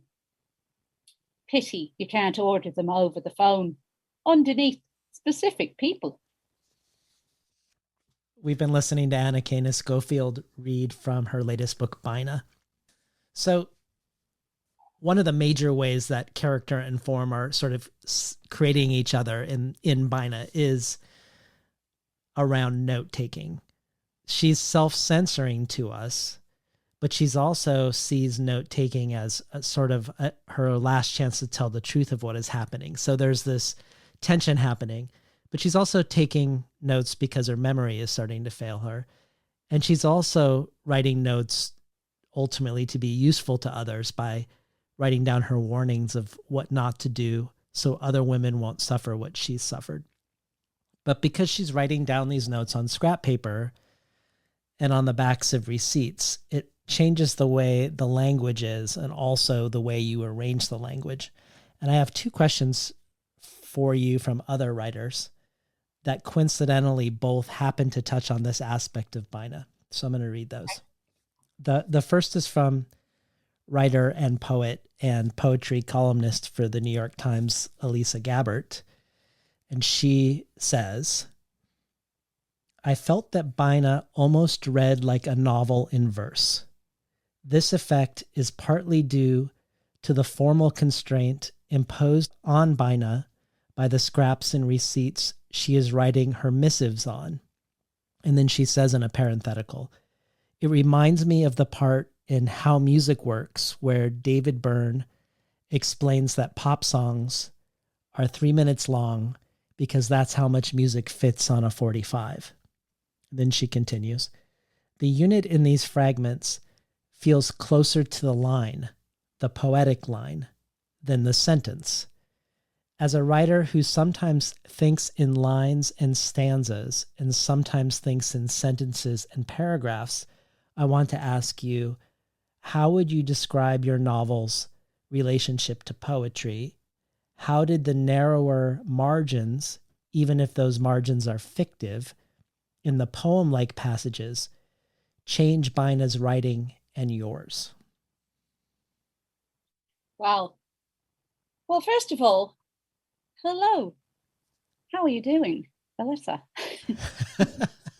She's great. She's such a good writer, and I really, really also really love her on Twitter. She makes me laugh. Wow, what a great question. Okay, how am I going to answer this? I might have to do an index to get through. Such an interest. Well, first of all, I would say for me, poetry is the highest form there is. I do think the most interesting work is taking place very lightly in poetic forms in poetry. And that's why I never attempt to write poetry because I consider it the highest possible form. But I think I approach the novel like a poet approaches poetry. In a way, I feel like I have the same relationship with the novel that a poet does to poetry. Although, since I'm not a poet, I'm just making that up. What I imagine a poet has to poetry. It's a really, really good question.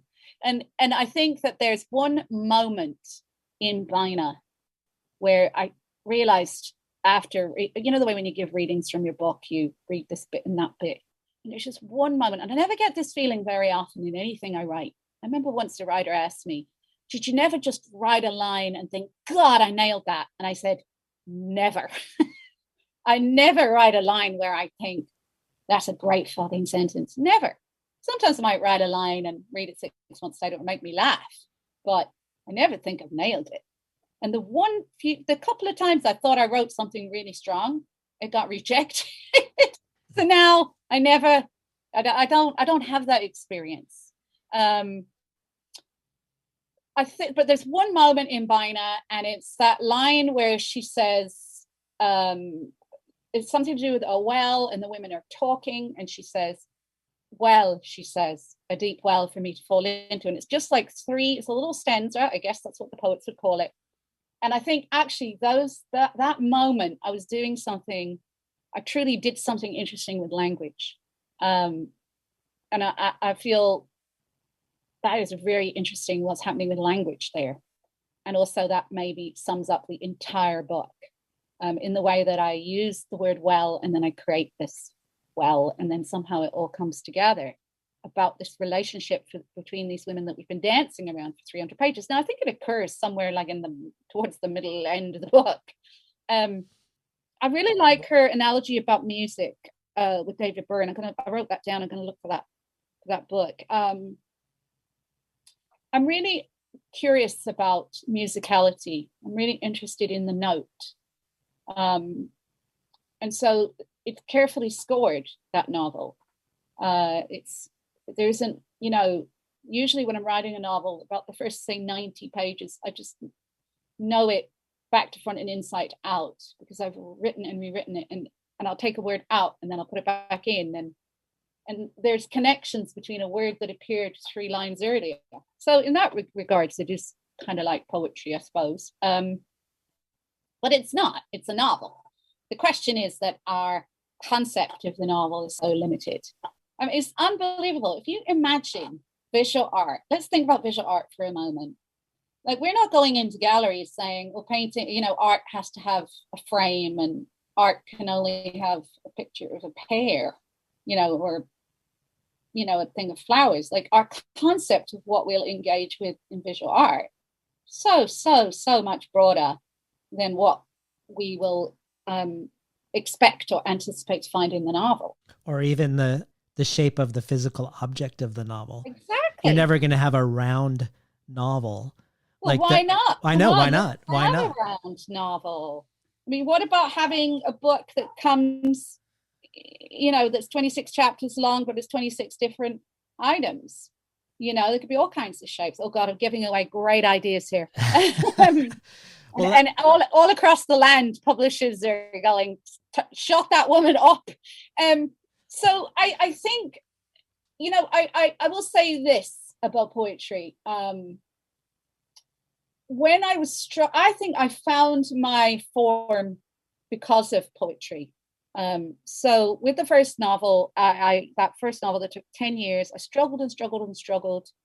I was dissatisfied. And then I went to see this concrete poet. There was like a symposium thing about, I don't remember what it was. It was like an anthology that was published, I don't know, 60 years ago. And I had all these concrete poets, and they all, a number of them that were still alive, because they're not all still alive, stood up and gave readings. And then there was this one poet, Judith Copperthorne is her name, and she's a concrete poet.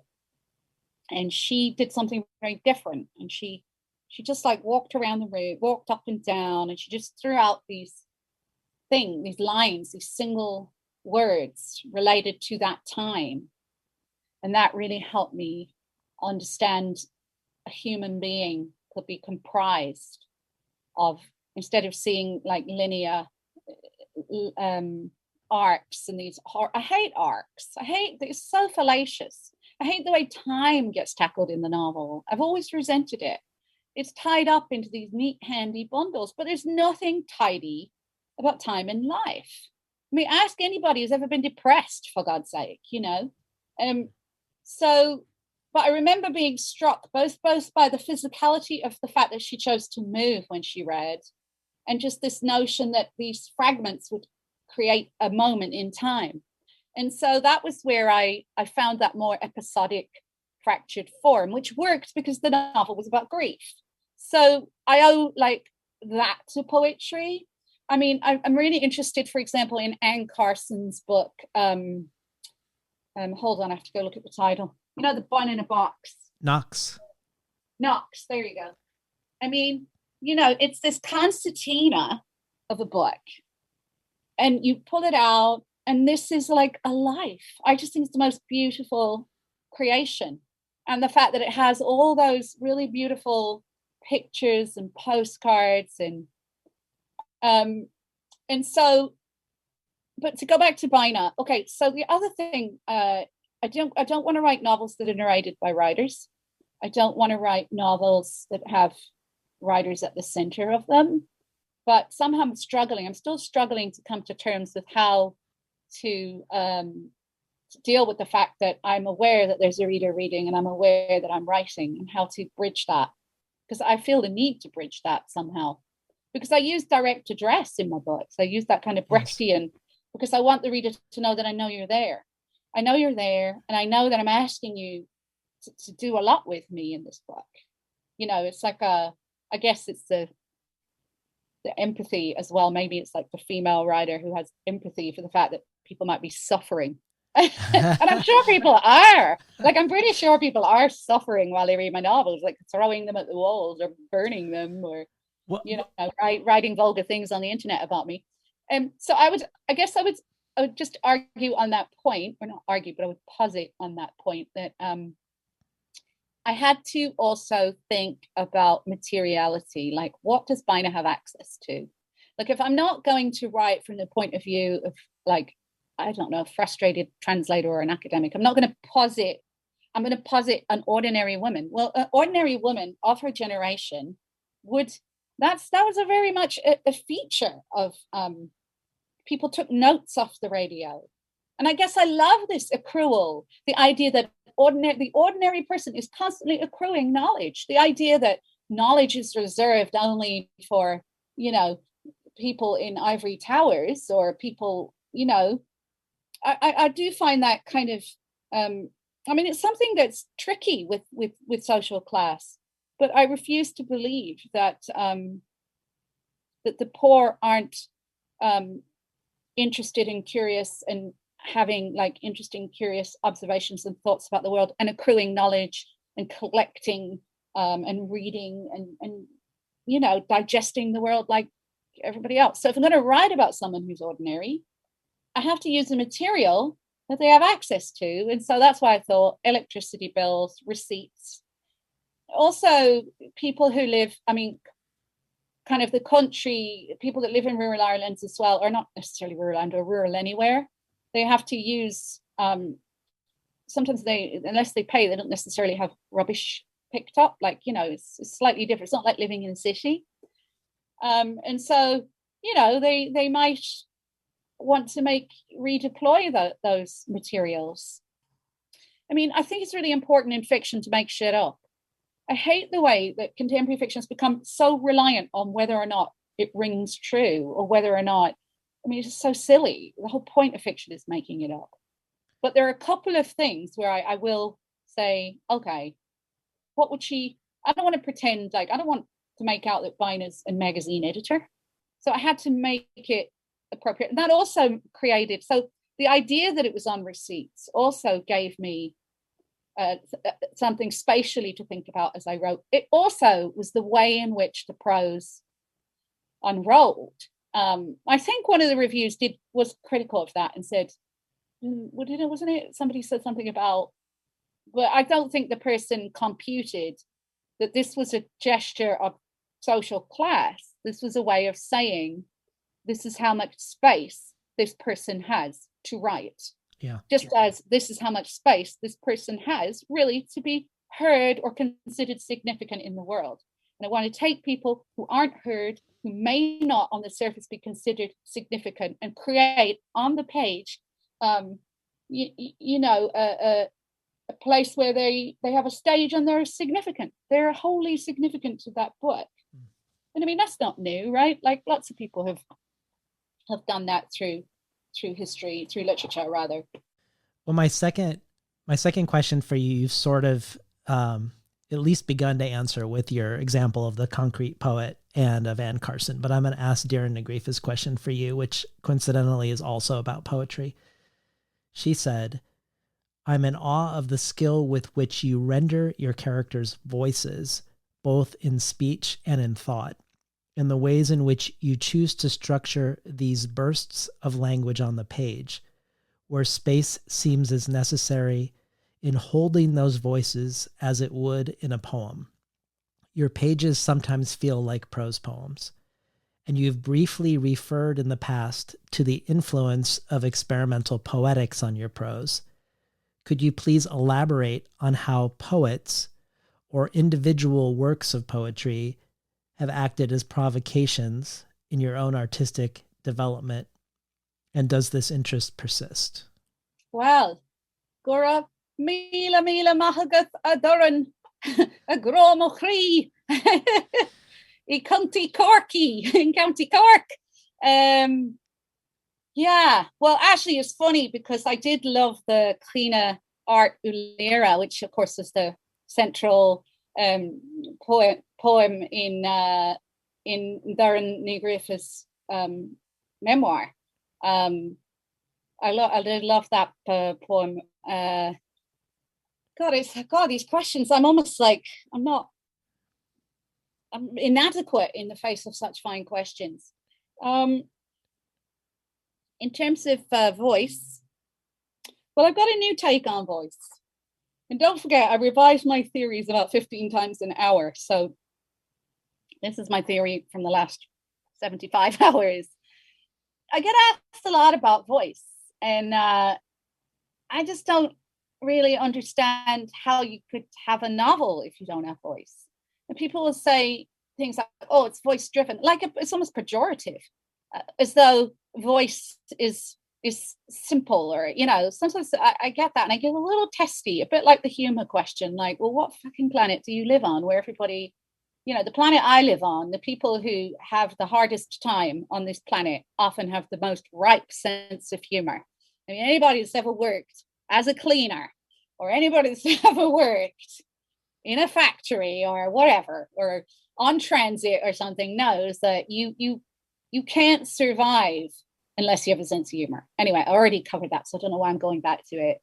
And likewise, voice. Well, I mean, I just don't understand what novel would anybody want to stay in if they don't hear the distinctive voice of someone. I think that's why it's so tragic in some ways when, I mean, anybody who's ever done a jury will know this experience, that you can sometimes like read a whole pile of stuff and you could take a needle, you could stitch the whole thing together, it would be the same book. That isn't to say it wouldn't have interesting merit in it, but I'm really curious about, yeah, you have to have voice. If you don't have voice, you don't have anyone. Humans use voice. I don't know. So okay, I'm not doing very well with this question, and it's such a good question. Oh yeah, my recent theory on voice is this. So I really recently realized that instead of getting all kind of testy about people saying, "Oh, it's voice driven," or because I sometimes feel like it's a little pejorative, and that they're underestimating the actual literary devices and qualities that, and the way that I'm working with language, because it makes it sound like I just, transcribed anthropological interviews, when that's not the case. I'm making this up. I'm constructing this language. I'm constructing these voices. They all have their own alphabets, because every human voice has access to whatever language they have access to based on their influences and circumstances. But I had this remembering recently, when I went to theatre school, I discovered that I was told that I had a speech impediment. Because of course, when you go to theatre school, they make you sound like you're, speaking. They want everybody to sound like they speak BBC Queen's English. Now things have changed a lot, and now we recognise there's great value in regional accents. But when you're in theatre school, they basically try to eradicate your accent. They want you to speak in to be able to do a neutral tone, which I found very political. Because I was constantly told, well, it wasn't constant, but I have this memory of this voice teacher saying to me, "Darling, you'll never have a beautiful voice." and God rest him, he's dead now. He was a wonderful teacher, and he wasn't lying to me. He wasn't lying. He was saying, with these terms of engagement, you sound poor and you sound ugly. Your voice sounds it's impeded, and it was. I had a pretty strong lisp, but I was thinking about it in terms of, here I am, 30 years later, and what's great about this is, in many ways, one of the main qualities that people talk about in my novels are the voices. Yes. So I feel like that's kind of like a beautiful full circle. Yeah. In that you're saying, because what he's really saying is the product of your birth has you're impeded and you're damaged because of the social class of the way that you speak, because you don't speak like, I don't know who, Judi Dench or someone. And it was a very particular time, right? It wasn't, I think now that things have evolved and we're just more intelligent about these things. But I think that is interesting, that you can take, and the best advice anybody ever gave me about writing fiction was, when somebody says something in your work is a problem, turn it up and make it a feature. And I think that's one of the best pieces of advice I've ever got. I love that advice. Yeah. Another one was, always eat hard-boiled eggs. So turn what's wrong into a feature and eat hard-boiled eggs. When people say, okay, I don't really, what's going on here? Or, oh, no, you can't do that, then turn it up and make it a feature. And that was true, because people used to say a lot about point of view. They'd say, I don't understand the point of view in this. And then I'd look at it and go, oh yeah, that is a bit strange. But then I actually started to kind of push back against point of view. And I'd feel like, I don't want first person present, third person past. I hate this. This is too neat, and it's fallacious. That's not how we recall the world or history. It suggests that there's no continuum. It suggests that and I'm interested in that idea of a continuum, that things behind relate to things in front, and the things in the middle, and they're all in conversation with each other. And publishing has become like such a strange singular gesture. And we're now literally appointing, 3 titles this season, and all the resources will go into boosting. And usually it relates to publishers having slung, extraordinary amounts of cash. Sometimes towards very imbecilic books. Not always. Some of the books are great, obviously, but I'm thinking of that Nameless book recently that Anyway, I better not say it out loud or I'll get cancelled, but you know the one I mean. You know Well, the one I mean. Anyway, doesn't matter. well, let's step away from poetry, but stay with syntax a little bit longer in prose, because several reviewers have compared you to your fellow countryman Samuel Beckett.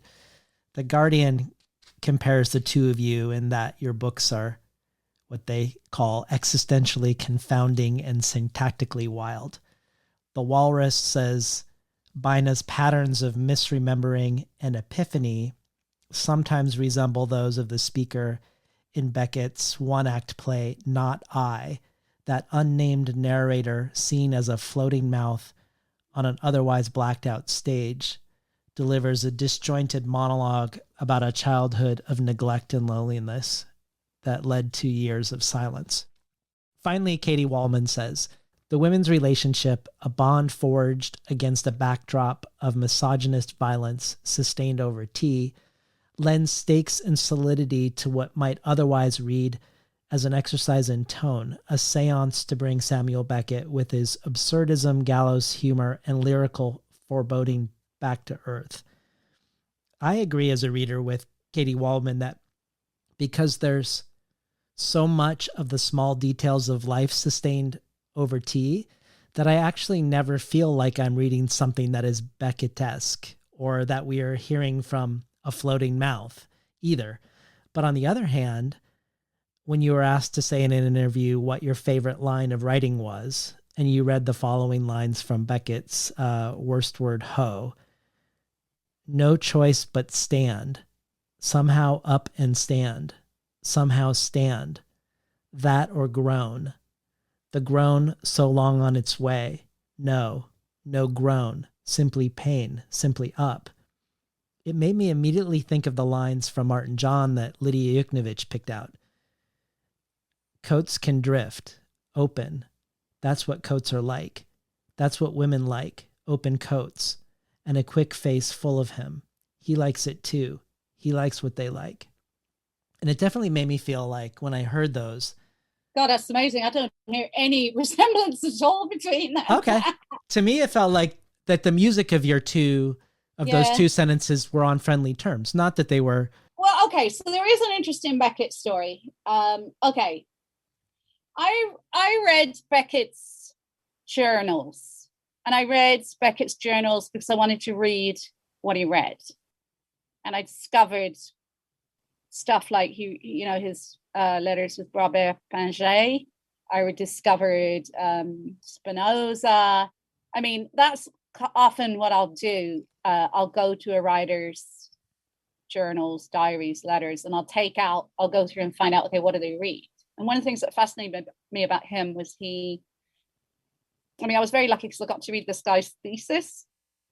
I think it's going to be published, and it's about his time when he was young and he went to Germany for 2 months just to look at art. And I was really, really struck by that. And I came across that quite a long, long time ago. And I think what he gave me was that it was reasonable to spend a lot of time with art, like to think of art, to take art seriously. But don't forget, my mother tongue. I mean, I have an interesting kind of background because, I'm not really one thing or the other, but my mother tongue is the Brno English. And that is also his mother tongue. Okay, so what I did do, because somebody asked me this question, whether Martin John was in conversation with Murphy, because, Murphy, the man is tied in the chair and Martin John is tied in the chair. And I said, no. But then I went on and that was the academic and writer John Day, who wrote actually a great book about cycling, about being a bicycle courier. I loved that book. And he's written another one about pigeons. But what I did do was after John asked me that question, because he wrote a piece in the Irish Times, and I got really struck by, you see, I just can't help it. I'm a bit devilish this way. So I thought, I think what I'll do is I'll take one Beckett title and I'll work that in throughout Bina. And I do that. Now, what's the title? Because I just looked at my shelf, just took one. And so I did that. did like darn in or tapestry in this one line, and then I responded to it, and it was really, it was like tipping sugar into a cup of tea, because he asked me, and then I thought, oh, what an interesting idea. Maybe I'll use that as like a pivot. So I actually do in Bina put in one reference to Beckett, and it was, in a way, it was because people seemed to be looking for Beckett, so I thought, well, I'll actually give them Beckett, but nobody noticed, which is often what happens. Well, it's weird because I never thought of Beckett at all. I guess I can see why when you know, I mean, I can sort of see why, but there's another part of me that thinks, well, there are lots of other writers in the world who, I mean, Alfred Jelinek, uses fairly staccato, abrupt sentences. Like, I always find it interesting that you always reach for men. It's like, yes. But there are so many writers. You could look at I mean, even if you look at the what's it called, that thing at the beginning, epigraphs. Epigraphs. Sorry, I always get confused with epitaphs and epigraphs. First of all, the first one is Clarice Lispector, and the second one is Luisa Valenzuela. So I'm kind of amazed that nobody sort of picks up on that and goes, "Oh wow, she's off down there in South America." Like, Valenzuela is from Argentina, and Clarice is from Brazil. And Clarice Lispector has a very interesting stuff going on in her books around language and voice. That's an understatement. So I find it really funny that even when I put like signposts in, and I mean, I'm not upset about it. Like, God, the work of his that I know is mostly his plays. Well, I wanted to ask you about plays, because you have mentioned your background in theater, mm-hmm. and you have mentioned the direct address, this Brechtian move of Bina breaking the fourth wall and talking to her audience. But I was also thinking about, to bring this up back to other women writers, when you were in conversation with Talia Field about personhood. Oh yeah. And she kept describing about her own work, about the performativity of her own work, and about how she's focusing on situations rather than stories, and on staging rather than setting. And she kept connecting these elements to your work, the ways in which she felt like maybe there were some connections between what she was doing in this sense to your work. And I also wondered, like the Irish Times said about you, or said that you had a playwright's impatience with description, for instance. I mean, am I stretching too far to connect that to your background in plays? Well, I think I'm just impatient, period. I really resent this. I really don't like this. There's this technique that happens in literary fiction. It's not even a technique, really. It's just like a fucking turning on the tap, where people will just pile detail on top of detail and hope it adds up to something.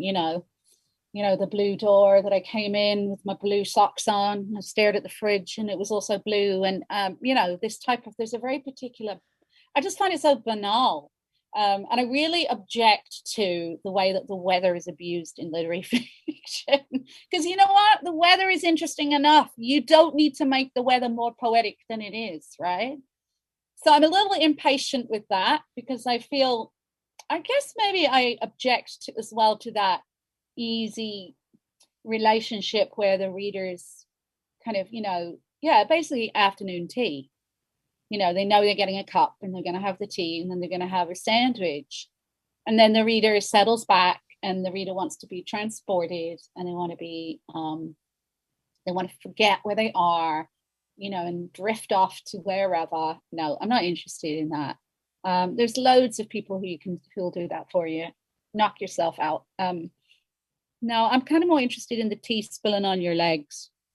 You're noticing that it burns. Maybe not realizing how long your trouser could be wet for, because you have to sit in it, because you spilt it on your leg on the way to work, and the bus is an hour, and then you've got to do a 12-hour shift, and then you notice that the leg is still wet and you don't have any clothes to change into, and you're not allowed to go and change because there's very strict rules on how often you can go to the toilet. And the reason that you can't go to the toilet is because they think that normal human functions are an affront. And then the problem is now you've got a bladder infection. You know, that's what interests me. Yeah. I mean, Well, that's actually quite a lot of detail, but I'm not interested in the fact that your trousers were checkered.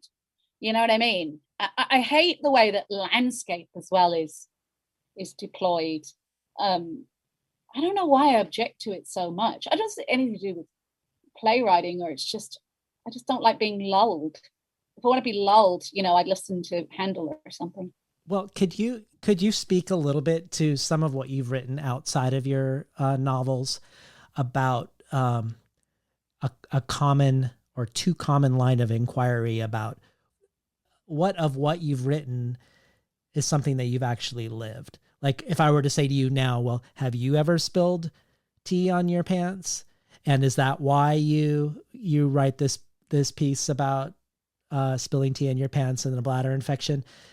You've written about not only this, what you find a problematic relationship to the imaginative and to seeking out the autobiographical within a work of fiction and how that devalues art, but also a gendered overlay on that. Of course, men may get that question, but women get it in a specific, women are demanded or compelled to give some sort of confessional dimension to something that may be entirely imagined in a way that men might not. I mean, yeah, it is demanded that women, it's almost like we can take a book from a man, read a man's book and go, Jesus Christ, it's a great fucking writer. Close the book, carry on with your day. We pick up a book by a woman and we can't understand. It's not enough that she might just be she might be just very talented with language and she might be a good writer. We have to have some reason why she was able to do this. That's got nothing to do with her talent. That somehow she must have born this, or, you know, I mean, it's just so absurd. I would say, okay, so what you're talking about are nonfiction pieces that I've written for places like The Guardian. In particular, I've written a few for them. And I do think there's a gendered overlay. Hopefully it's getting better. It's complicated by the rise of autofiction, which again is interesting because one of the things I really love about literature is, you know, truly great writing is indisputable somehow. So even if I say I don't want to read I don't want to read a novel from the point of view of a writer, then I'll pick up a novel from the point of view of a writer, and the person who wrote the novel is a brilliant, brilliant stylist. So of course that goes out the window because I'm in the presence of brilliant prose, and every writer is hungry for language and prose. So it's complicated because in a strange way, women have actually owned that now and are making a space, and they're making autofiction, and autofiction has become very significant and important. And also autofiction came through visual arts with writers like Chris Kraus, Eileen Miles, you know, those women and writers in particular come to mind. And so, you know, it's brewed into some kind of unique kind of craft of its own. And I've got nothing but regard for those works when they're interesting and the work is somehow indisputable. But what bothers me is, and this has got nothing to do with art or literature, this has got everything to do with the market, it's got everything to do with publishers, it's got everything to do with the kind of laziness of their taste and their taste making, that as soon as they decide, that's working, they'll just, you know, we'll just be flooded with it. And the problem is it's reductive because it puts everything into only that appetite, and then everything becomes framed by that. And not every woman writer is writing autofiction, and we don't anticipate men to be writing autofiction. We just assume that they're you know, curious and good at making things up. And do you know what I mean? Mm-hmm. So it was just important for me to make the terms of engagement literary terms, and to understand that we do shape the conversation around literature. And for me, the rise of confessional memoir writing has troubled me in some ways, and then in other ways it just comes down to the writing. But stylist confessionals are easier to get published, like especially when you're an emerging writer and you're just starting off. If you write a confessional type essay, you may find that much easier to find a home for that than, say, a complex prose poem, that's demanding. And whereas, bad boyfriend stories or whatever, or, that there's been a period of time where the stylist confessional, and often when I went to talk at universities to students, I would urge the women, like, don't put stylist confessionals in the world just to make a publishing platform. Like, take your work seriously and put something in the world that, why are we still reading Walter Benjamin's memoir essays? Because he's a really great stylist. That said, like most kind of positions or arguments, you could probably drive a truck through everything I've just said. So, but it just, for me, it's an uncomfortable place. Yeah. If you think about it, it suggests that autofiction, that I am required to be living an interesting, dynamic life. And the fact is that most writers aren't living interesting, dynamic lives. We're indoors, deprived of vitamin D, surrounded by 3 fern plants. And, in my case, presently going off to work at the COVID lab so we can keep the lights on. So, I'm not, that's what sort of troubles me about that I must put my experience on the barbecue, and also that I'm required to supply biographic snippets about how my life, like, it would be much easier to have put Martin John in the world and said, oh, my dad raped me or something, rather than insisting this book be taken as a piece of literature with literary terms of engagement, which are language, syntax, form, character. Yeah. Not here's a reason. And I actually found that, in fact, when you insist on literary terms of engagement, people will give you literary terms of engagement, and that somehow it's just become kind of convenient for publishing. That marketing is obviously on the rider these days. And in fairness to publishers, it's really fucking hard to get attention for books. I mean, they are competing with, streaming services and, in my case, Penguin documentaries. You know what I mean? So I'm not I mean, we need to, in some ways, maybe it's just that publishing is just so anachronistic. We just need to shake things up. And I don't know how. Good God, if I knew how, I'd be selling more books. I mean, I really loved your recent New York Times piece, for instance. Well, that was an enigma, because that's an enigma, that piece. Well, I want to ask you about it because, Bina, one of the ways you could frame Bina is a book exploring a woman who feels like older people should have the autonomy to be able to choose when and how they die. And I think autonomy is important in your books, like whether you have autonomy over who's living in your house, over whether you're being touched, how much autonomy old people should have over the choices as their lives are coming to an end. But I mean, of course you could demand for the book to be taken on its own fictional terms. And you wrote this really amazing biographical piece in the New York Times about a close friend of yours who committed suicide, and about how you're working in the COVID lab and you're working as a legal witness around legal euthanasia in Canada. Volunteering as a legal witness for legal euthanasia in Canada are partially motivated pursuits for you in honor of what you would imagine your friend would do. But I wondered, was this under the urging of, your publishers? Like, this would be the best. No, God, no. But I was deeply conflicted. Mm-hmm. I was deeply, deeply conflicted about whether it was intelligent to write or publish that piece, and whether or not I was in some way, shape, or form betraying the sacristy or sacredness that is friendship. to me, friendship is very private, which is why I find it so strange when writers die and suddenly everybody just fills up the newspaper with emails from them. No, friendship is private. It's not something that you should be monetizing, or although of course we all love reading writers' letters. That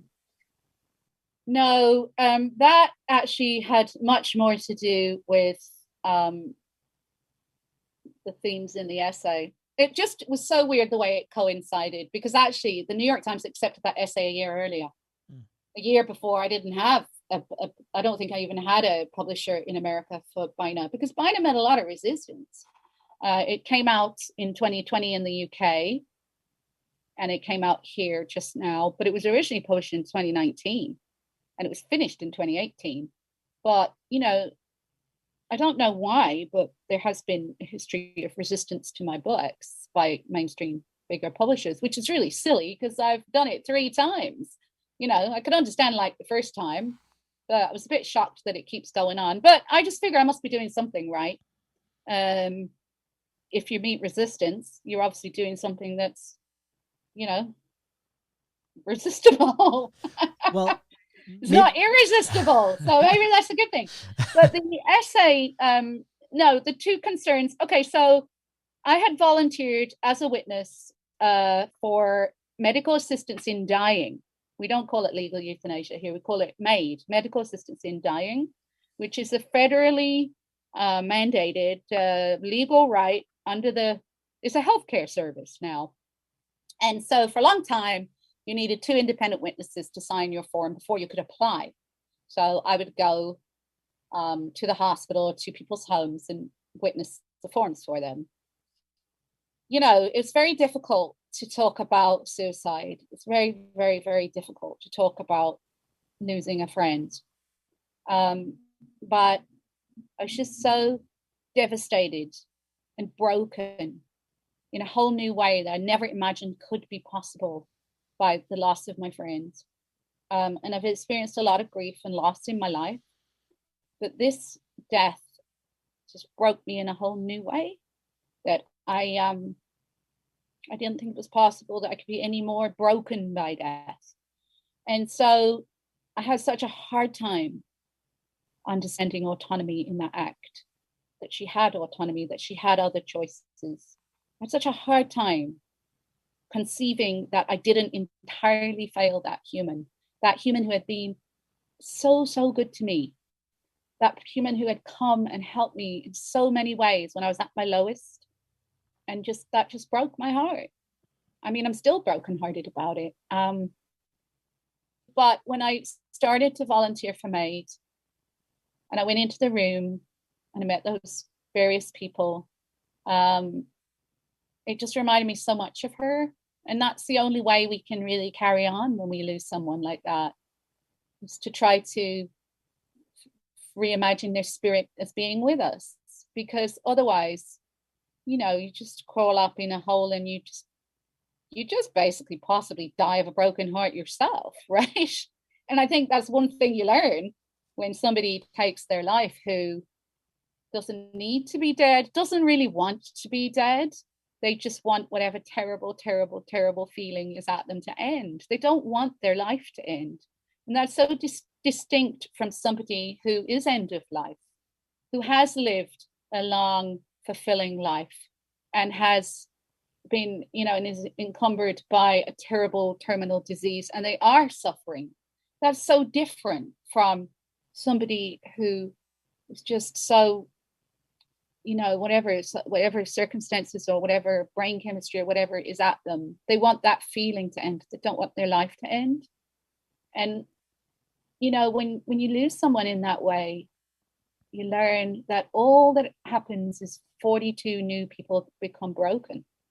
And that if only at that moment when they feel their life has to end, this is distinct from end of life, because my friend was young and wasn't unwell. And so you just wish that somehow in that moment when, and I actually really understand that. I understand I do on some level. I think maybe as a novelist, like I'm not bereft of imagination. I can understand very easily what it is to feel suicidal. But if only there was a way that that person could see how broken all of those people are about to become, and that they are loved, and that we want them to stick around. And I mean, then I believe there are circumstances where it's very reasonable for somebody to end their life because maybe they're such long-term mental suffering, like this argument about whether or not you should be able to get medical assistance in dying as it relates to severe mental illness. But that's not available in Canada. I think it's available in Belgium. And so I don't know. I was very conflicted about it. And I was very conflicted about saying how my friend died. But I realized that it was also, to go back to complicity, that you're complicit in that you add some level of shame to that. And all I'd want instead is that nobody else has to sit where I sit and know that they failed a friend. Yeah. And, people will always say, oh, you can't think of it like that. And rationally, I can go, she had other choices, but it doesn't matter.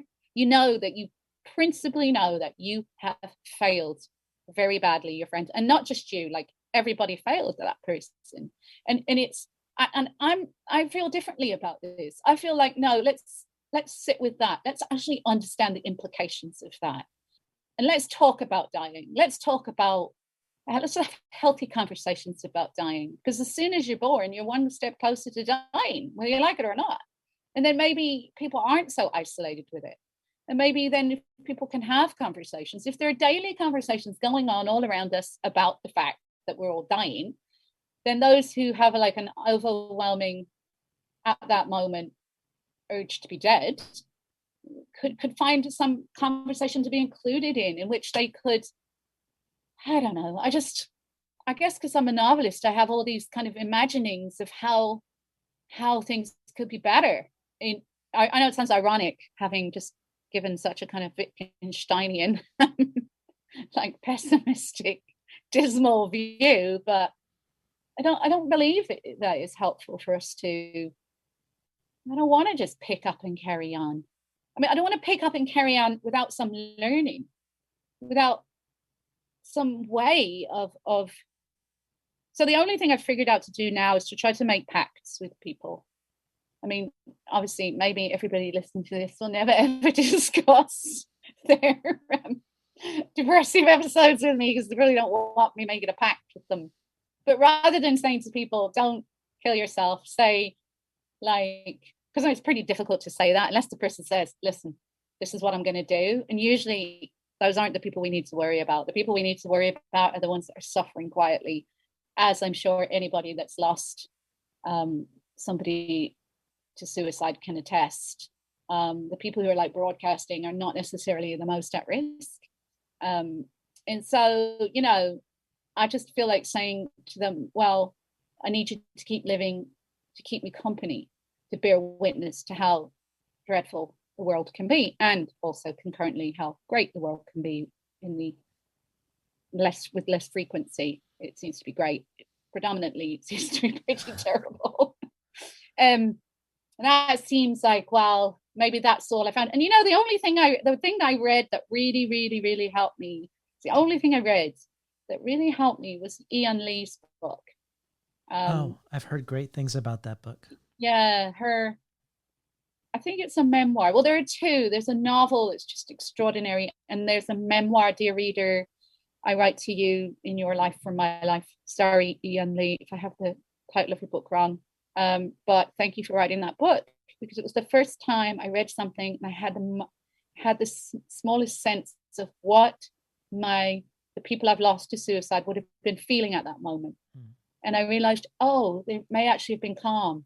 Whereas it's very distressing for us to think of the person just like in heightened, terrible distress. And that's actually the power of achieving literature, when you can, in this circumstance, because it was memoir, nonfiction, you can release the pressure valve in someone and allow in more nuance into their understanding of a circumstance that they have no particular access to because it's so emotional for them. And, you know, it's a bit like Bina says about Phil, like it's wrong, it's wrong, it's wrong. Sometimes things just feel wrong. But I found that really interesting. She's a wonderful writer as well. Yeah, so sorry, I was a bit of a long soliloquy, but ultimately, I'm really glad I wrote that piece. I mean, I'm glad I published that piece. I was very afraid. I actually thought, well, it's America. They're probably going to, you know, give me death threats or something, right?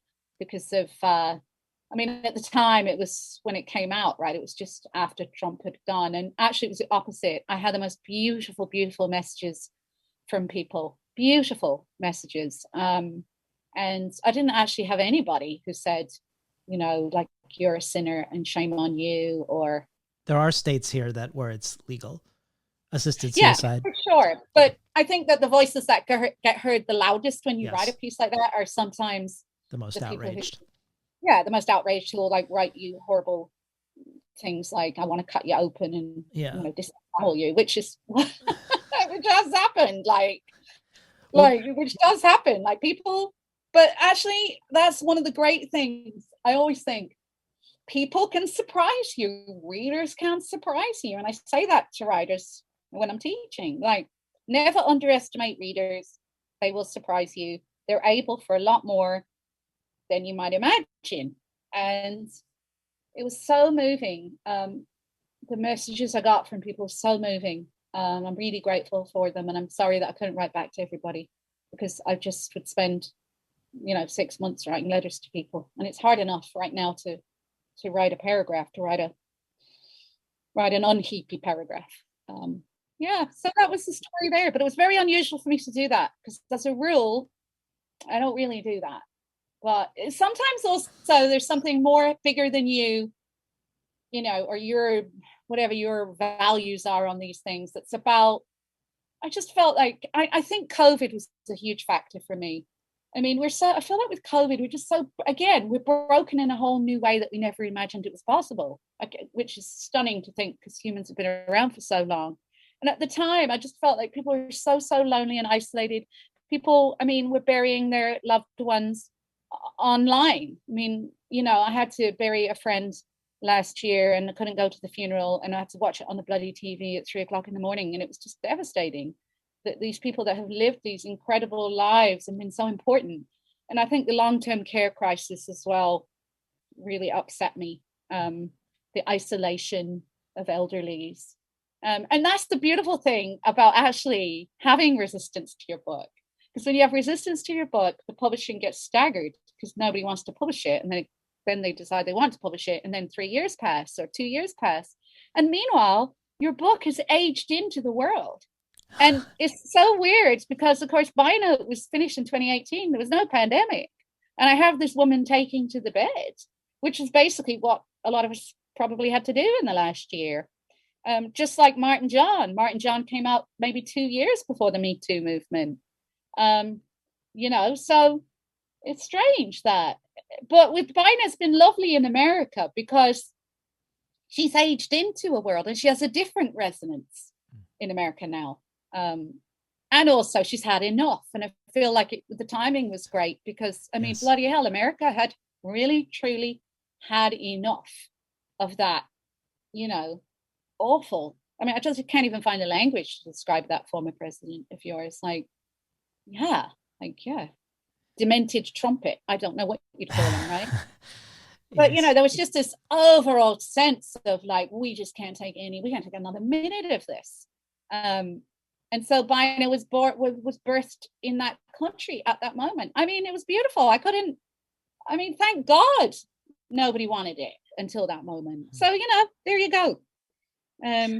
Hopefully she'll find more readers there. You know, I love Americans. I think they're great. I love American writers. I always think they're very great. They're very direct. If you ask them a practical question, they give you a practical answer. You know. Well, there you go. How about one last practical question for you to come to an end? Because you've said that you want to write novels that explore what a novel might become, rather than to reiterate what's already been written. And I feel like each of your novels is going farther in that realm. And I guess you've alluded to the fact that you're working on a fourth novel.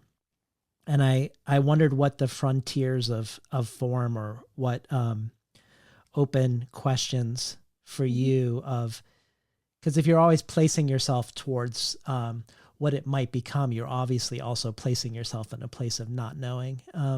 But I'm curious about what that frontier is like for you right now, in working on your fourth book. Well, it's hell, really. It's kind of like undulating despair, where it's like despair and despair and despair. It's kind of like a football match of despair, where you're scoring own goals on the wrong ends. It's never. I would like to say it's never uninteresting, but it is frustrating because you can't see. You can't necessarily see the horizon. It's not.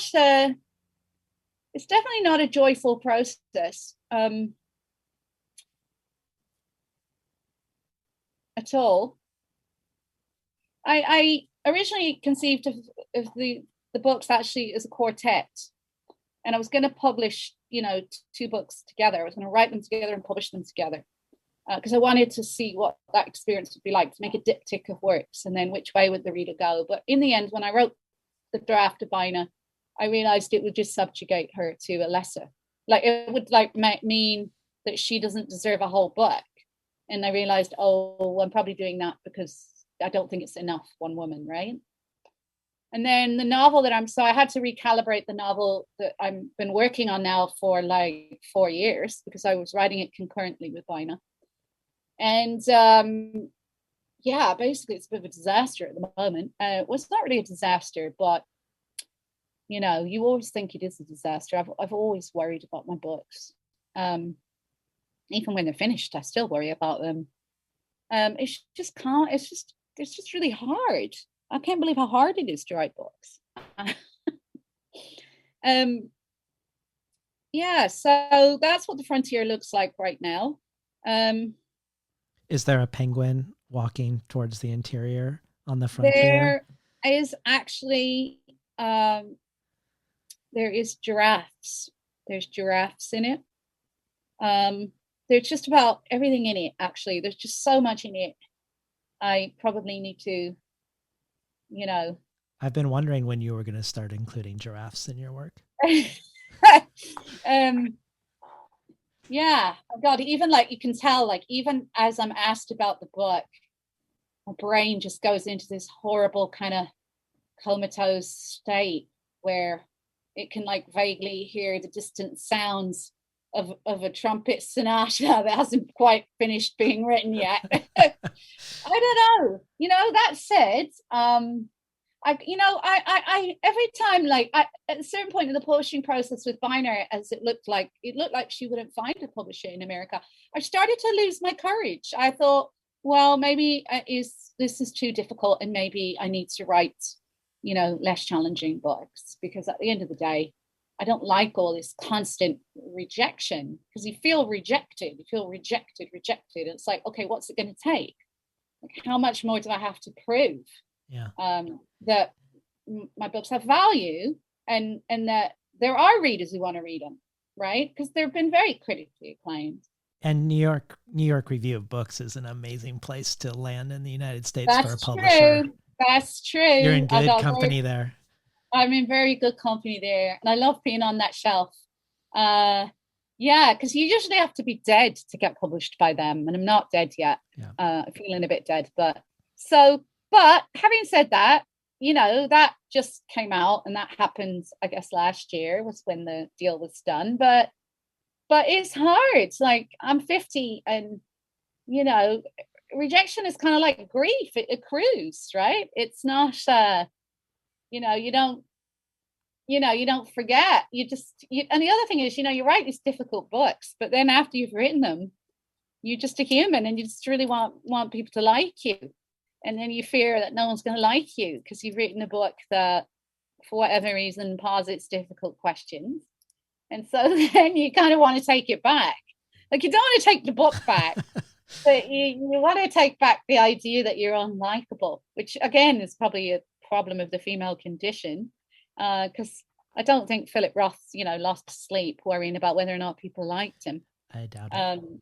So I think I do feel a bit sometimes like, oh, I'm losing my courage. I've got to stop writing these difficult books. But then I think I'm constitutionally incapable of writing like simpler books. And I don't think I'd write them very well. And there's people who write them really, really well. So then I should just quit altogether and just read.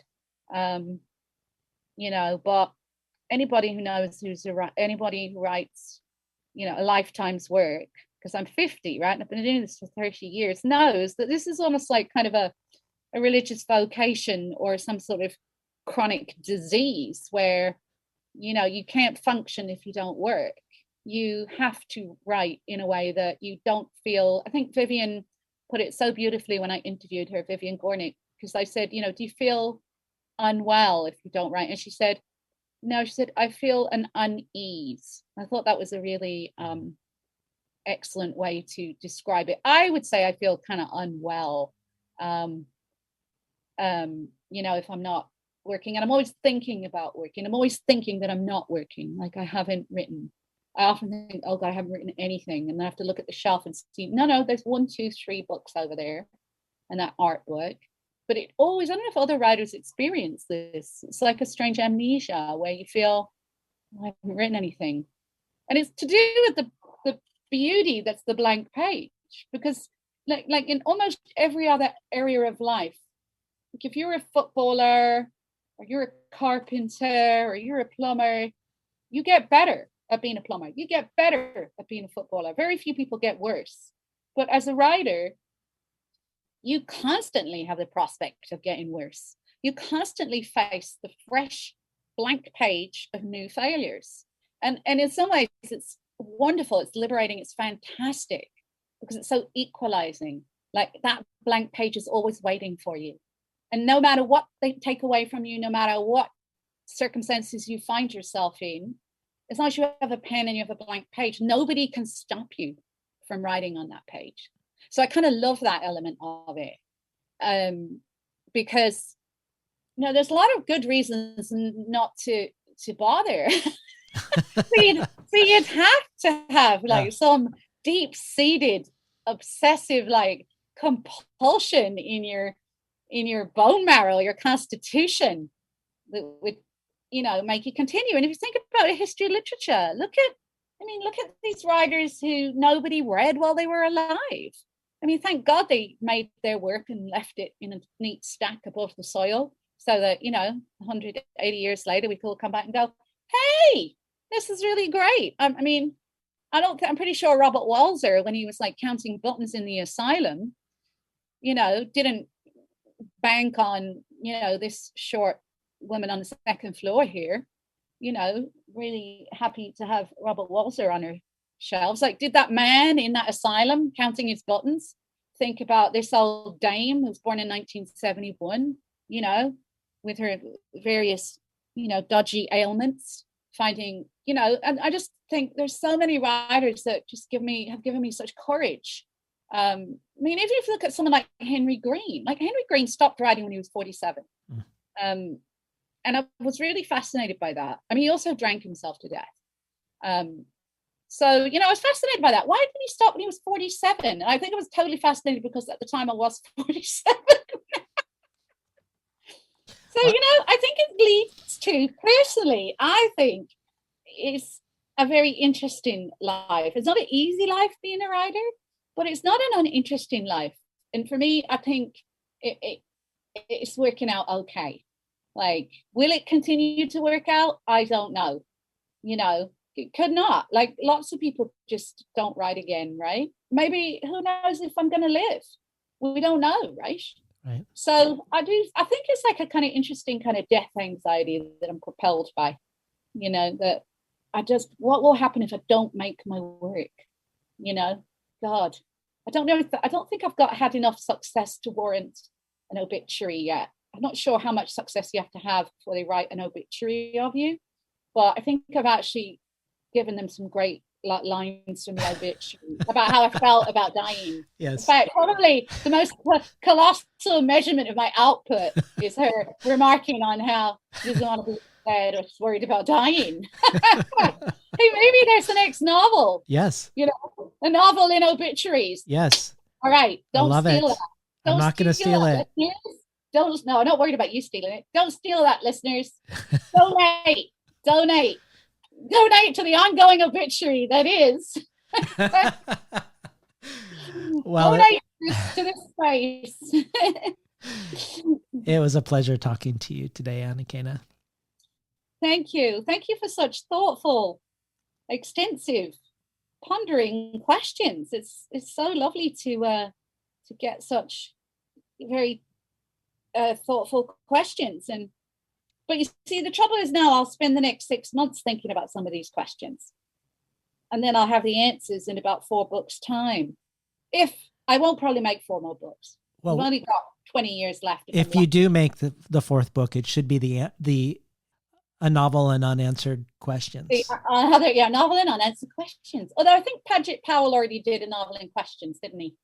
Yeah, I'm really glad that in some ways that, because you had that rule where we couldn't be on the interview unless we went to Portland, right? Now that is the pandemic, you had to lift that embargo. Yeah, I think it's lifted forever now. But I have to say, I love Portland. I love it in Portland. So I would happily go to Portland. And so Portland, invite me to Portland. I want to come back to Portland. Yeah. I used to go down to Portland to do Concertina camp, but I've recognized that I'm shit at the Concertina, and so I have to stop that. Yeah, great place, great tacos, great people, great houses as well. There's old houses. Great amount of rain. The only bad thing is we're all on Cascadia and we're all fucking going down together. Yes. Once it starts rocking down there, it's going to be rocking up here. And basically, as I said to my family, well, based on the building I live in, don't phone. We won't survive the earthquake. Consider it gone, We were talking today to Anakana Schofield about her latest book from New York Review of Books, Bina. You've been listening to Between the Covers. I'm David Naiman, your host.